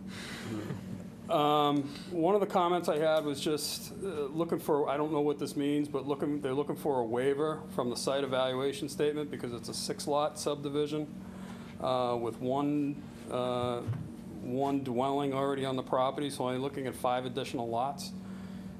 That's not true. From my understanding, it's 7 lots, 7 dwellings, so I don't know why we would be looking for that waiver. The other thing is mainly the speed and the right-of-way, which we've all been talking about. I'm on that corner. I've got 3 dogs, so I'm out there walking those dogs all the time. And I see the cars coming bombing down Ray Street from Salem Street. And the only thing that stops them is that they have to take a 90-degree right turn when they hit North Cross. That's it. If when Ray Street goes through, they're just going to go bombing through on the straightaway. And we're talking about making it more narrow than standard, curbs on one side, no sidewalks at all, no lights. And we're a quarter mile from Sergeant School. When we were talking about the master plan, the gentleman that was here before talked about improved sidewalks to schools. Here we go. Here's our opportunity. The gentleman, Mr. Christensen, was talking about access routes. There already are 2 access routes. All you have to do is go down Salem Street. Take Summer Street to Salem Street and up Abbott. There's one access route, and then you can come down the other way from Ray Street to North Cross around. So we're really looking at creating a 3rd access route. And everybody knows that, you know, if you have your chance to come this way and go down, or you got to go this way and come down, you know, which way are you going to go? You're going to take the shortest route. And now we're just going to make it even quicker by making it straight instead of the curved route going around North Cross, which does, in some instances, slow people down. So those are my main comments. And the other question I had was, we talked about the 15 people that would be able to access the sewer. Is that going to be free access, or am I going to have to pay to connect to the sewer? I understand the town's going to have to do certain things. Am I going to have to pay at all to connect to the sewer so that this development can go in? I don't know the answer. If you're asking me, I don't know the answer to that question. Do you know the answer? I think. Wait till you sit down. Yeah. DPW will have more answers.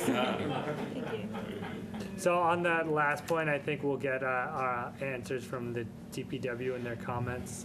Unless- Yeah, there was a question before about the sewer and whether or not the town made any commitment to put it in. All I can address to that is the fact that putting in this pump station for 20, well, we're designing it for like 25 houses instead of just 7, is more costly. So we're doing that because we're being told by the town they're going to connect, okay? So the developer's making a commitment, building a bigger station, it's a bigger generator, bigger pumps. You get into a lot of cycle time problems and stuff. It becomes more difficult doing it, especially when you don't know when that connection is going to happen. But as far as I know, it's Tim Willette's intent to tie that sewer down there. Now, whether the town gets the money budgeted, that's another whole factor. You know, I don't know. What was the other waiver? The number of lots. The number of lots, and are there any, there's a, I saw Oh, this in- yeah, that's a typo. You know, you carry over something from a previous job and edit it. So- It's like the. Just happened to be close, right? It's like the Yeah. zoning rules in West Newbury, in the last paragraph read, according to the bylaws of the town of Lunenburg.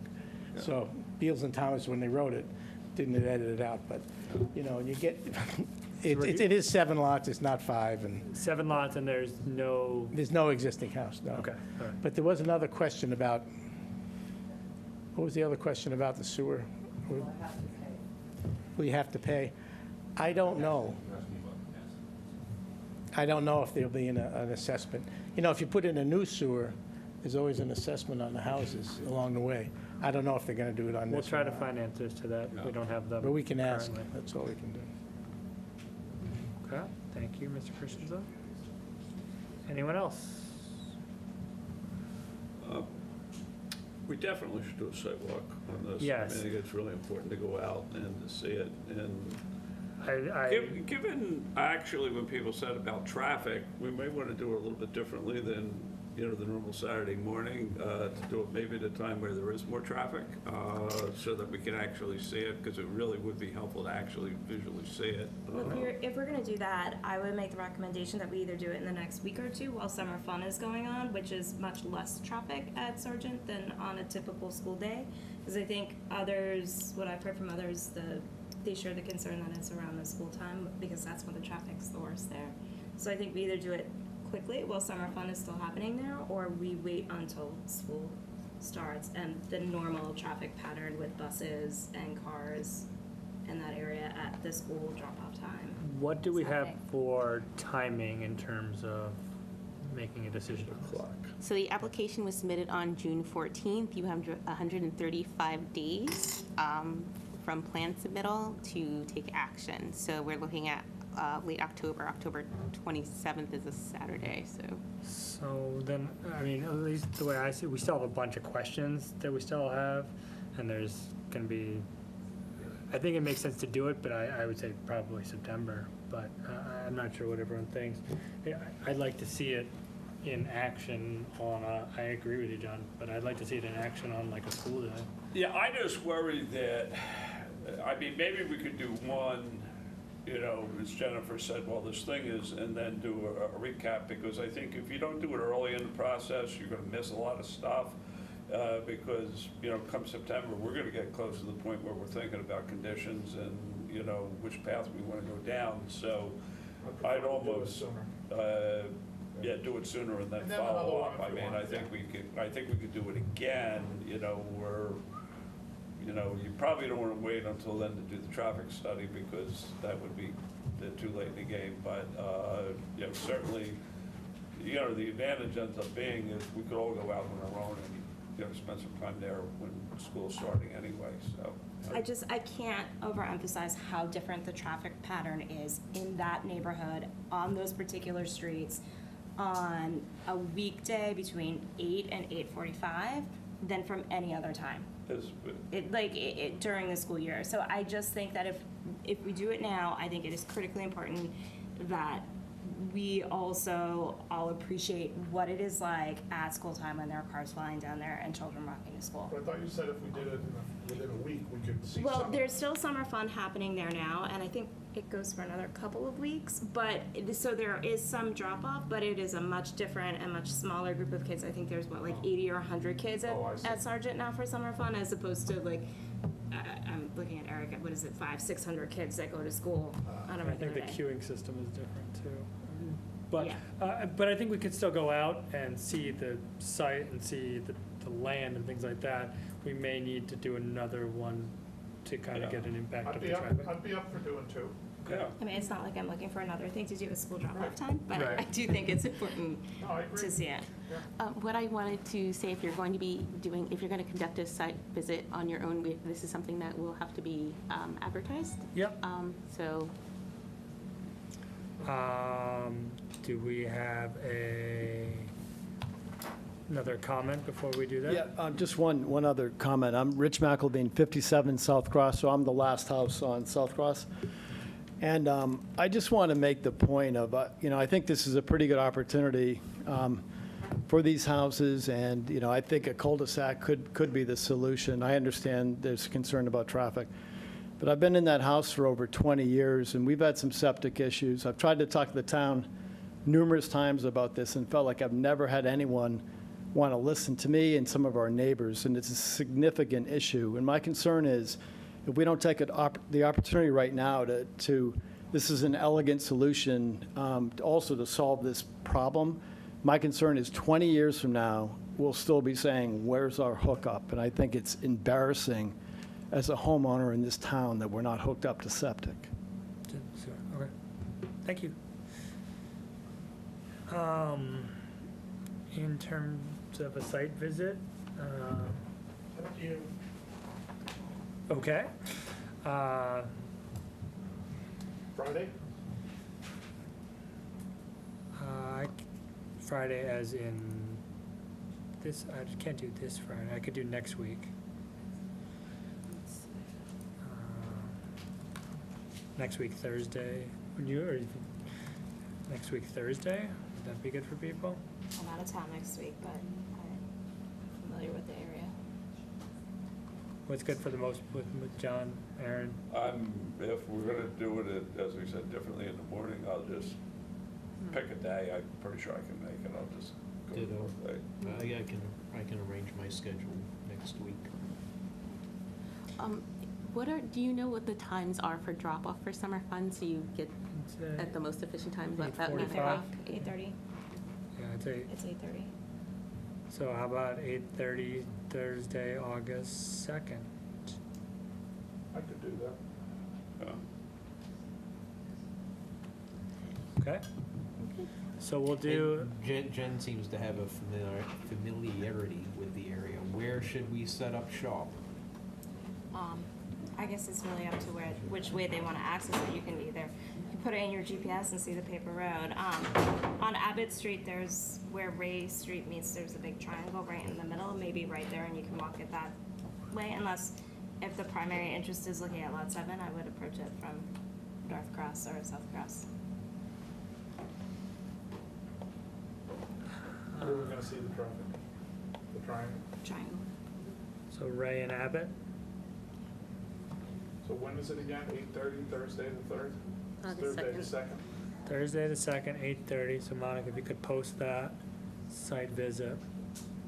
So just for anyone who's interested, we'll be walking the site, looking at it. There will be no discussion, deliberation, questions, any of that. It's just to get a visual of the site. So, and people are welcome to attend. It's a public, it's open to the public, but it's not gonna be a discussion like we had here today. When will that be? August 2nd at 8:30 a.m., meeting at the little triangle between Ray Street and Abbott Street. Okay. We will continue this public hearing then until August 21st.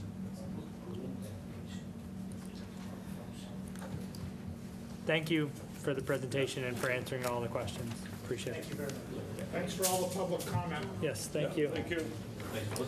I'm sorry, I can't be there next week. That's okay. I'm on vacation. Good. Going anywhere good? What? Near the vineyard. Nice. I'm having knee surgery August 3rd, so I'm like, We'll do it before. how are you doing? We'll have the CT scan tomorrow because it's just not healing. So. You look like you're moving better. It just hurts. I got cleared to run, which was apparently a mistake.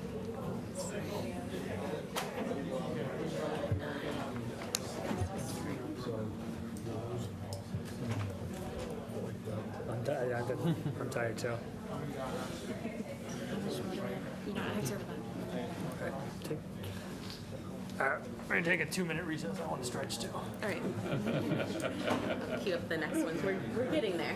I have to finish watching a movie that I started last night too.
Consulting services, violation of zoning bylaw.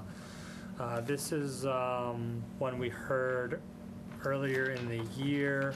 There was some cutting of the brush, which was not supposed to be allowed by the special permit, as I recall.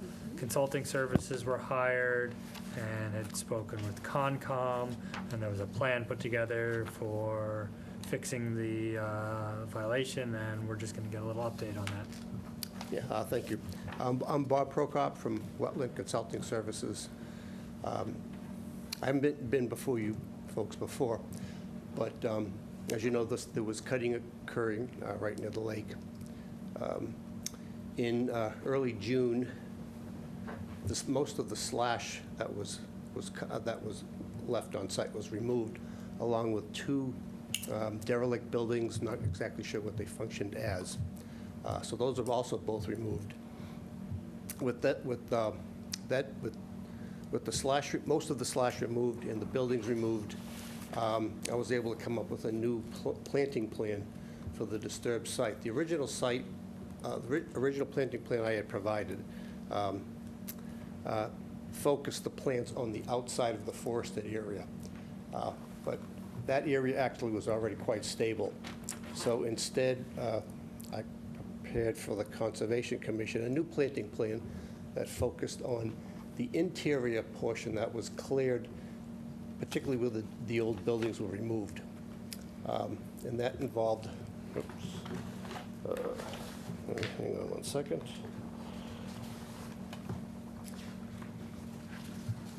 If I get my act together here.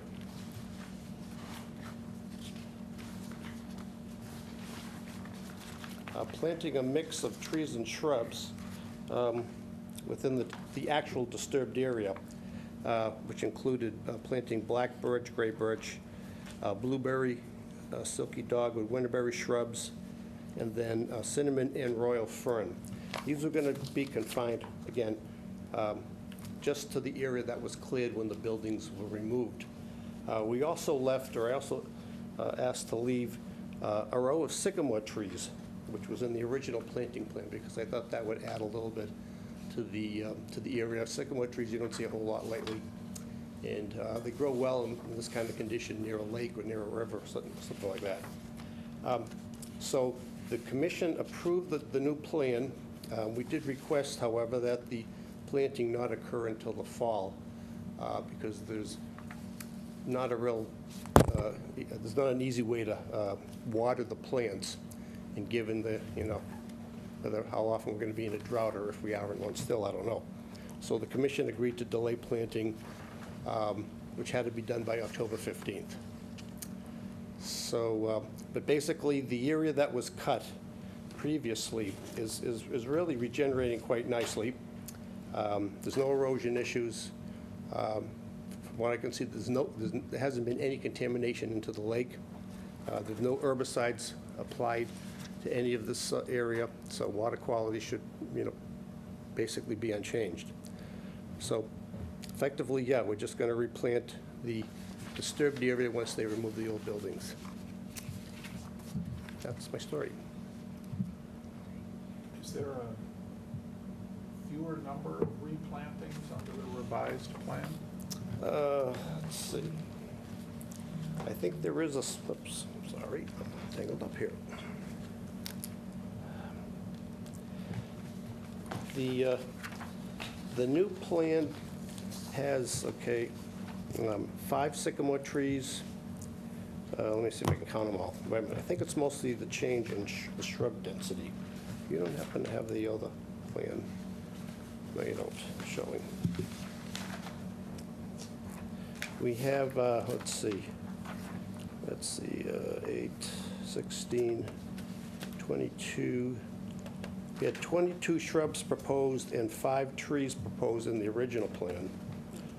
And the new plan has, let's see, 24 shrubs, 6 and 5, 11 trees, and then 40 ferns. So there is a slight increase, particularly with the ferns added.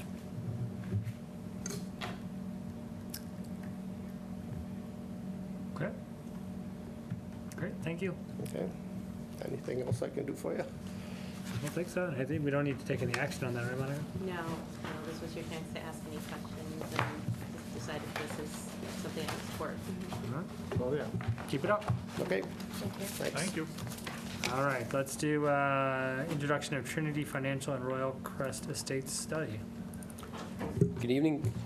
For those watching, Eric Kafuri, Community and Economic Development Director. I'm just here to introduce Trinity Financial. Trinity is as a consultant that has been engaged by Aimco, the owners of Royal Crest property. Trinity itself is a well-experienced real estate developer, particularly in and around Boston, and they've assembled a team to conduct that study. I'll touch upon that. Trinity has asked to have this opportunity. We've had some informal discussions with Trinity, my office, town manager's office, and we know that the college has been involved in that as well. Certainly this is a major property, as we all know. In North Andover, it's 80 acres. On 114, it's larger than I think people know, but it's important to know that they wanted the opportunity to introduce themselves to the Board of Selectmen and the Planning Board to discuss, because this is such an important property to the town, and they've engaged with the town, so we wanted to point that out. I want to point out what the town manager pointed out. They met with the Board of Selectmen at their last meeting. The timing is really fortuitous.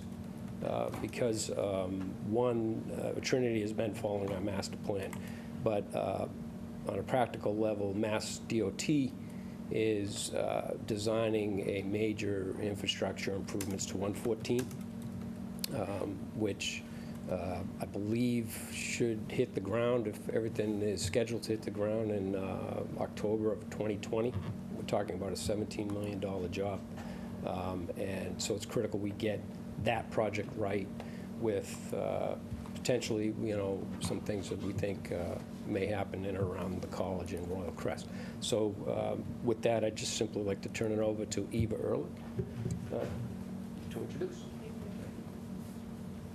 Good evening. My name is Eva Ehrlich. I am Vice President of Development at Trinity Financial. I'm joined by two of my colleagues, Tim Smith and Aaron Horn, also with Trinity. And as Eric mentioned, we've been engaged by the property owner of Royal Crest, Aimco. We've actually worked with them before. So we've been brought on to just help them begin to study and assess the 588-unit property that they have off Route 114. So we're really here for no other reason tonight than to just really introduce ourselves, let you guys know that we have this study underway to assess the condition of that property. It is operational. There are families living there. There are students from Merrimack living there. You know, there's a lot of a community there already. So, and we've informed them, and Aimco's informed them that, you know, that they'll see consultants around the site, just kind of looking at the site and studying it. The buildings are close to 50 years old, so it is timely for Aimco to be doing this. And we just wanted to introduce ourselves, let you guys know this is underway. We want this to be a transparent process. We've just begun it this summer. We've been working with Eric and his team and met with the town manager, and they've been great so far, and we expect to continue to be in close communication with the town staff. And as Eric mentioned, we came before the Board of Selectmen last week and wanted to come before you just again to let you know that this is underway and that we'll be back before you again, I'm sure, soon, and answer any questions that you might have. So I was going to say, what are you studying? So right now, we're really just studying the existing property. We're just trying to understand, there's 588 units, it's about just under 80 acres. The units are occupied. It is a fully operational property, but we're doing a pretty extensive capital needs assessment of the site. We're looking at both the buildings as well as the land. We know that there's some wetlands issues and areas that are fairly wet within the site and around the site. So we're starting off by just studying the existing conditions of the site. As Eric mentioned, we've also been in touch with Merrimack. They are obviously doing their own campus planning effort, and so we're coordinating with them to the extent that there's opportunities to make changes at Royal Crest and to, you know, if there's going to be any added uses there. So we're just kind of really at the very beginning stages of looking at the existing conditions and, you know, what opportunities may exist there. Yeah, I mean, I think I would encourage you to be open, imaginative, creative in terms of your approach. I mean, we obviously have existing zoning for the site that was put in place at a given period of time for a given reason, but that may not hold based on what the market and the immediate needs have. So I'm sure you picked this up from the town manager at Merrick, that don't be constrained by that. Yes, we have heard that. Great, thank you. Okay, thank you. Okay, 1046 Great Pond Road. Monica, why don't you tell us what you know about this? So we have this under lot release, and we have this under discussion, request for insubstantial change to the definitive subdivision approvals. Yes. So just to give you a little background on this project, it was initially approved as a watershed special permit, as well as a definitive subdivision plan back in March of 2015. The approval allowed for the relocation of an existing structure to a new position on site. It allowed for the creation of a travelway on a separate lot, demolition of an existing carriage house structure, construction of a separate driveway which is off of Great Pond Road, the installation of a stormwater management infrastructure, as well as underground utilities. So the applicant is seeking release of lot 36. So let me bring that up. So that was the lot which contained the structure that was moved onto its own separate lot. And then it would leave the remaining lots as part of the covenant. In terms of lots 36 specifically, the following conditions have been satisfied, and I did leave a copy of the decisions in your packet. But the existing structure was relocated. The carriage house was demolished. As part of the decision, 10 arborvitae have recently been planted in the past couple of weeks.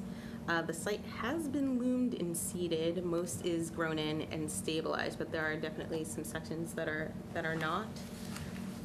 We recently received an as-built for lot 36, and that's the only lot that required an as-built for the structure, as the other lots have existing structure. But we do have some outstanding issues as well, and I have some photographs as well, but we can get into that after Well, what are Brian Bond goes. what are the outstanding issues, and what is the need for the insubstantial change? Okay. Well, as part of the demolition, the original, sorry, I'm having a little computer issue again. But as part of the demolition of a carriage house, the livable portion was removed, leaving a foundation wall. That was not as part of the plan. There was a rock wall that was part of the approved plan. But again, this foundation wall was not initially approved. I'm speaking with the contractor on site. They see this now as a landscaping type wall holding back some dirt, and so they're asking that we leave that on site. So that is what the insubstantial change is to allow for this now landscaping retention wall to be on site. Do you have a picture of that? I do. Sorry, my we do computer that? starts lagging towards the end of the. Okay. of the If we can evening. find that, and then what's the lot, and you said there's still some items outstanding for the lot release? Yes, the as-built showing the drainage plan have not been submitted, and that is a concern with the other remaining lots. The site was supposed to be loomed and seeded and stabilized. Most of it is stabilized, but there are still some outstanding issues where it is not. Part of the lot was also supposed to be replanted with native species that did not require watering, and that has not been done. And so what we did was consult with DPW to get basically some bond calculations for these outstanding issues. And I apologize if this is now going down here. Here we go. So let me show you what the photos of as we stand. And again, I went out actually.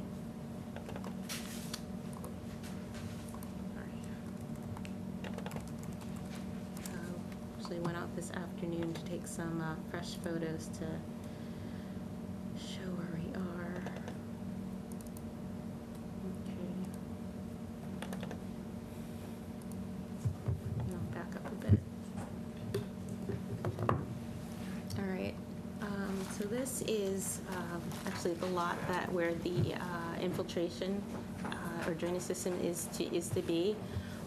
And we're waiting for an as-built to show that it was actually constructed in this location and it was constructed according to plan. In terms of lot 36, we'll start over here. So that was the structure that was moved. It was further back on the site. This has been loamed and seeded, so most of it is in. As you get to the rear of the site, you see some places that are bare, as well as some construction material, the beam that's still there, so that needs to be removed. As part of the decision, this is where a carriage house stood. It was a livable structure. The carriage house was removed, but you can see at the rear of the site, there is a foundation wall and is holding back earth material now. As you can see, the rock wall that's at the rear of the site, that was the only thing that was on the initial approved plan. However, this foundation wall that is you see the small arborvitae in front of it, that was not approved. To keep it there? It was supposed to just be everything removed? Everything was supposed to be removed. Kind of zero in there. And again, I was told that as of right now, there would be land disturbance if they removed it. So, Okay. So the lot release issues and the insubstantial change do seem to be pretty separate. Is that fair to say? well, or the those- insubstantial change is pretty separate. This is simply a change in the plan. The lot release has a couple of issues that I'd like Right. to address. Lot 36, in terms of releasing this lot, what is required is an as-built and a letter from the engineering engineer stating that it substantially complies to the plan. The other lots can only be released once we have confirmation that the drainage system is on site, and that we're waiting for basically an as-built to show us that it conforms to the plan. We have not received that, so we don't know what's there. DPW has gone out to take a look. Of course, they cannot certify what's there, but they can say, yeah, there might be a drainage system there. But again, they can't, there's no type of confirmation from that. So we're waiting for that for the project engineer. And I was told that would come in the next couple of weeks. But again, we don't have that information, so we've been following this project. I think with lot 36, they're kind of pushing this because there is a buyer for this particular lot. So the property owner has actually this morning came in and they brought in a check for a bond to cover the amount. So what we're looking at is $11,828 has been deposited into a Performance G account, and that would cover any outstanding as-builts, survivability of the trees, looming and seeding of the site. I mean, if we're going to bond the work that needs to be done, then, and they're willing to give us cash bond for that, I think we have to release the lot. And again, the requirements for the release of Lot 36 are different from the requirements of the other one. Yeah. Lot 36 has been redeveloped by a contractor who has been active at seeing this project done, completed. The question is, with the other lots, once that contractor leaves, will we then Well, I receive mean, the thing about it is again, I'm trying to remember, this is a fairly small subdivision, right? Very small. And so, typically what you do is you hold the lots until they've put all the infrastructure in place, and then you release the lots. And, and in this case, that's what ends up happening. Or what you do is you bond that and release the lots earlier. And you can do it either way. So either the work is done and then you release the lot, or they give you the money to do the remaining work, and then you release the lot. I mean, I don't have a problem with releasing the lot if we're covered. I guess the only question needs to be done. I don't necessarily have a problem with it either, but I guess I have a question is if we release the lot, even with the money, if they sell it, what attachment do we still have to Well, be it's able the to? form of the security. If you have a cash bond, Right, but say we have the money, but do we still have access to get on there and get it fixed? Like, how do we have the money in hand to fix it, Yeah. right? But how do we actually make that happen? yeah. And that's I guess I'm just sort of ready if we don't, Maybe if that's once, a question to ask of. right, once we Yeah. release it, do we still have the hooks? Because they may say, I'm making enough money that I can walk away from 11 grand. I don't Yeah. care. Do we still? Well, I mean, the question is, the things that need to be fixed, are the things that are going to have a public impact, or is it solely going to accrue to the I mean, I don't know. We didn't put the I conditions don't on. know. I mean, again, I'm trying to remember, it's not long ago, but. What do we got? Yeah. It is a waterfront property. So I heard drainage system. Right. So this Yeah. fronts onto the lake.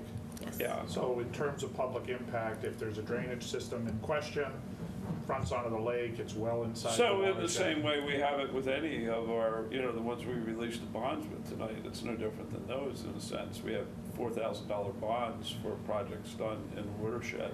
It would be the same thing. It would be. But they were still maintaining the ownership, yeah. I mean, what you could do is you could, refuse to,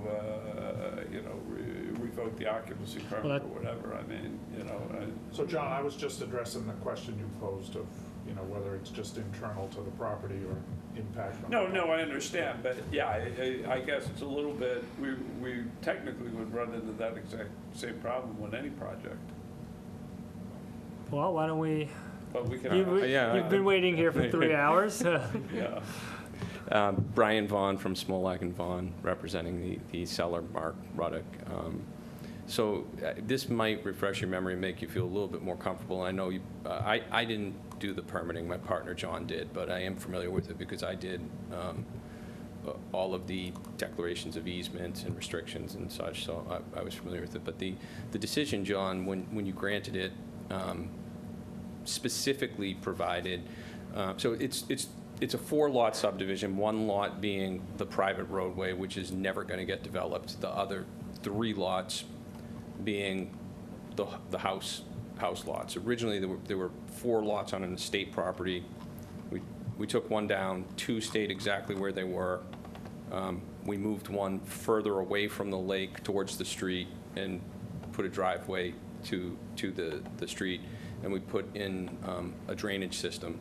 So the 1 lot that we're looking to have released is lot 36. The decision specifically provided that we cannot get a lot release for lots 37, 38, or 39 until you get the as-built plans and the drainage system is in. Phil Christensen is the engineer on this. He told me that he can get us the as-built plan. Work's been done. We intend to do that. It's just a matter of phasing. As it stands now, the buyer of this home, they sold their house and they're looking for a place to move into. She's probably going to have her baby before your next meeting. Like today? It's been a long meeting. In a week. And so, we're really just trying to facilitate a mechanism here for getting her into the home. Now, I understand your legitimate concerns. All that being said, I think John's absolutely right as far as the lot release process.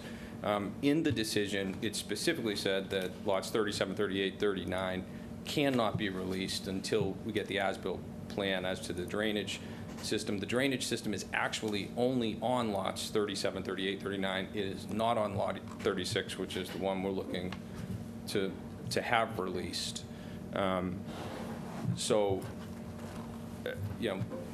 I think as to the lot release issue, you're going to have plenty of security because as it relates to the subdivision, we still cannot sell the other 2 homes until we're back in front of you and you approve that you've got everything you need. So as to the drainage system, A, it's not on this property. B, you have adequate security with the lot releases for the property that it's on.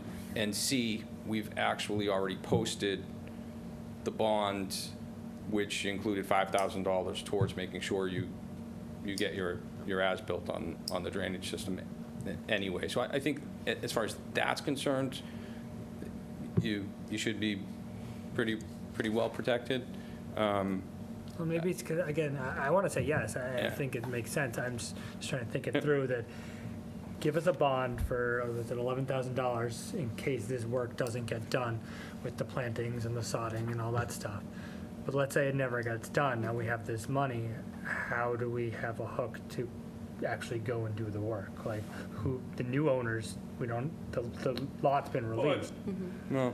I would also note, there was also a $5,000 site opening bond, I think, so it's really, you've got $17,000 or $18,000, so that's. No, considerable. I'm not questioning the amount of money it's going to take, I'm questioning Yep. the access. The new owner say, no, you can't come on my property and do any of this But I stuff. mean, maybe what you do is Well- get a letter saying you can, because remember, I don't. Well, that's what I'm asking, yeah, that's what I'm asking, I'm just, But again, I think that's the same problem we run into when any of our watershed special permits. but they still own the property, the people to. Yeah, but they could make the same decision about not doing the work and losing the money. And don't forget also yes, I the guess. decision survives, and their property is subject to the decision that if they're not complying with it, they potentially have a problem as well.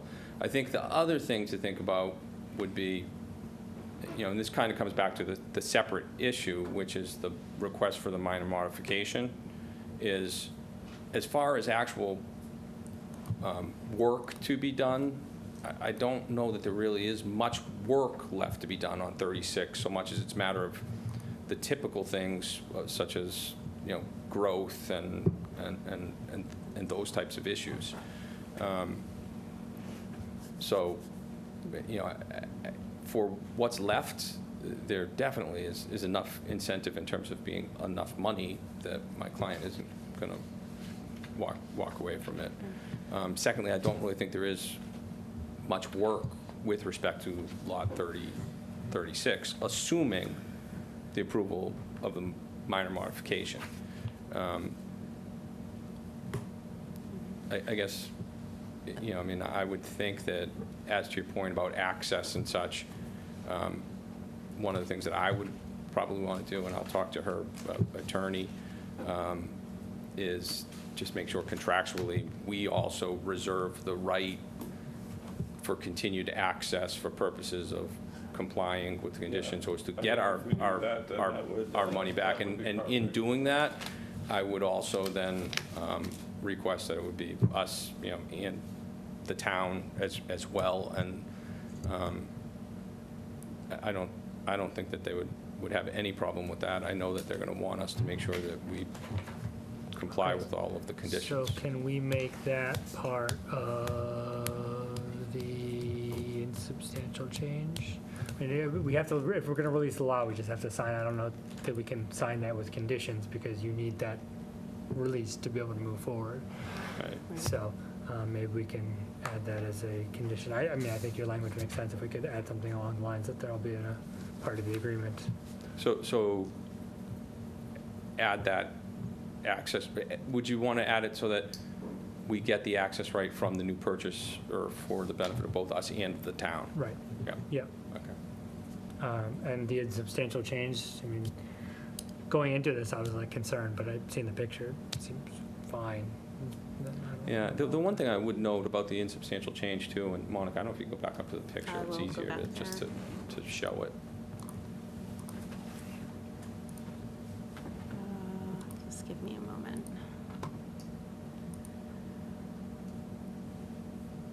Yeah, so if you look at this picture here, the stone wall in the back actually was shown on the proposed plan as remaining in place.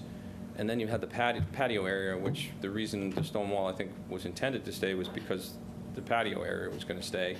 And two different contractors came in and gave them quotes, and this is what's been reported to me by both the broker and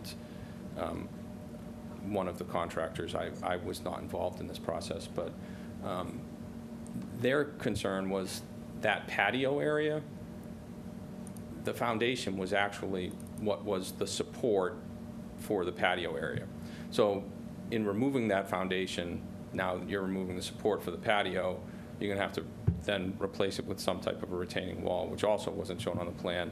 Their suggestion was, why, makes more sense to leave this in for stability purposes, everything else, and if you look at the grading, which isn't on this, but was on the original subdivision plan, the grading from this area, really, the existing condition, it really wasn't impacted much, and it was runoff that, so if you can see over where the house is, from where that foundation piece is, the stone wall that was shown as staying right there, the topo, even on the proposed, still kind of shows it's not running towards the drainage system on the other lots, which is in kind of more towards the driveway, but it was just the natural topo anyway. So that's ultimately the reason why they proposed leaving it, and it made sense. And quite frankly, I wasn't involved. I got involved after there was a fire drill going on, and my client had said, he just didn't think anything of it, and in hindsight, obviously should have asked for approval as opposed to forgiveness, but that's how we got to where we are, at least. Okay, so does it make sense then to do, to deem the following two things insubstantial changes, to allow for the foundation to remain as currently? Is it on a plan? It's on the. It's on the as-built. It's shown not specifically what's there. How's this sound? I mean, you can, if you want to condition it as it presently exists, and then what I could do is when we have the drainage as-built prepared for you, we can show it on the drainage as-built. So as currently constructed and as to be shown on the drainage as-built plans, and then add that the owner and the will include a contractual provision allowing for Site access. Site access to both the current owner as well as the town in case it's needed to make restorations that haven't been made. My question is, would you like to see some type of time limitation put on this, or? Is there one currently? No. Then no. I mean, I'd say it would be at the risk of the person who's the bondholder as well as the new owners if, after a reasonable period of time, it's not done. Does that work? That would be great. And someone want to make a motion to that effect? Yes, so moved to that effect. And that's specifically for the Well, insubstantial change, because there's two motions you're going to. Yes, that'll be for the, just on the insubstantial change. No second. All in favor? Aye. Aye. Okay, and then a motion to release lot 36, correct? Just lot Correct. 36. Just 36. Motion to release lot 36. So moved. Second. All in favor? Aye. Thank you. All right, thank you for bearing with us.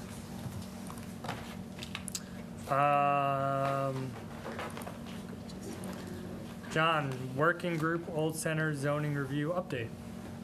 Well, Peter was there, Dan was there. We had a very interesting introductory meeting at the school administration building. There were probably as many people in attendance that were actually on the committee. There were quite a few people there. It's a very eclectic group of people, Peter, don't you think? I mean, as the membership is very broad, very wide.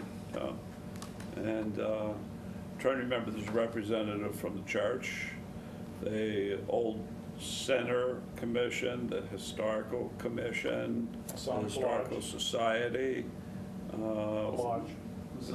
Yeah, Is Masonic anyone Lodge, just from, like, Center Realty just- Trust, Ben Osgood, so. Any just citizens that just neighbors that just live There in were the quite area? a, yeah, I mean, That showed up, there were some neighbors and other interested people that were there. I mean, Susan Holtmeyer was there, her sister was there. I mean, they used to, I forgot that they used to live right near the old center, so they have an interest in it. But it was a really, there were like 15 people there, right, Peter? I mean, Yeah. it was a pretty big crowd. Did you go to the site walk? Because Yeah. I didn't, so maybe you could talk about that. We saw the ex-print museum building. People had a chance to walk through, Stan gave a tour, and then we saw the Grange, which a number of us had never been in. No? You've never been in there? First time. Yeah. And then we got a tour of the Masonic Lodge, Oh. where I found my dad's photo because all the past masters are have their photos. Yeah, So you had been in there? I had been in the lodge, yeah, yeah. And then we had ice cream. yeah.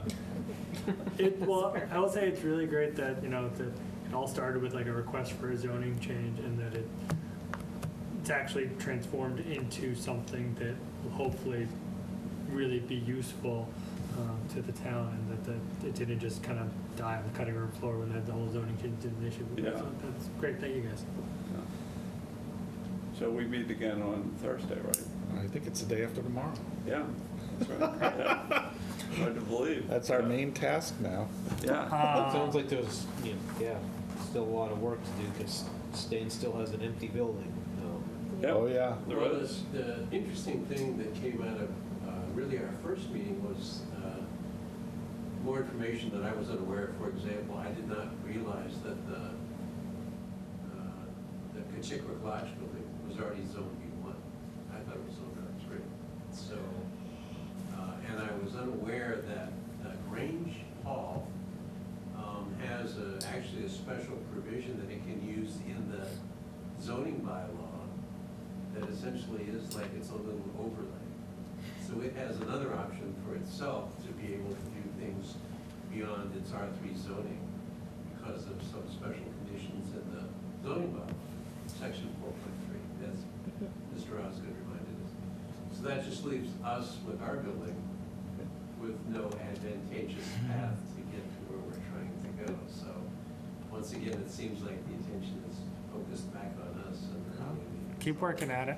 we're working at it. Okay, Monica, authorization to sign documents to be recorded at the Registry of Deeds. Yes, I have with me tonight an authorization form, which you will have to vote on it, and which allows me to sign forms on the behalf of the planning board, and that includes things like decisions and other items like that. So I have that available to you. Just need to take a vote to grant, to add me as a We'll have to signator. sign that, right? Yes, you Yeah. all need to sign That it. was pretty pro forma. Okay, so we need a motion to authorize. I'll make a motion to authorize Monica to sign on behalf of the planning board. I'll second. All in favor? Aye. Let's pass that Pass that around. around and Okay, and can we get a motion to approve the meeting minutes from the June 19th meeting? I'll make that motion. Second. All in favor? Aye. Aye.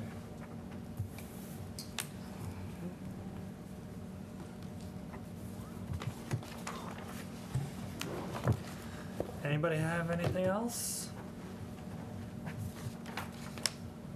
So it was, the artisan market got rained out last Sunday, but I went to the first one, it was really good. Same.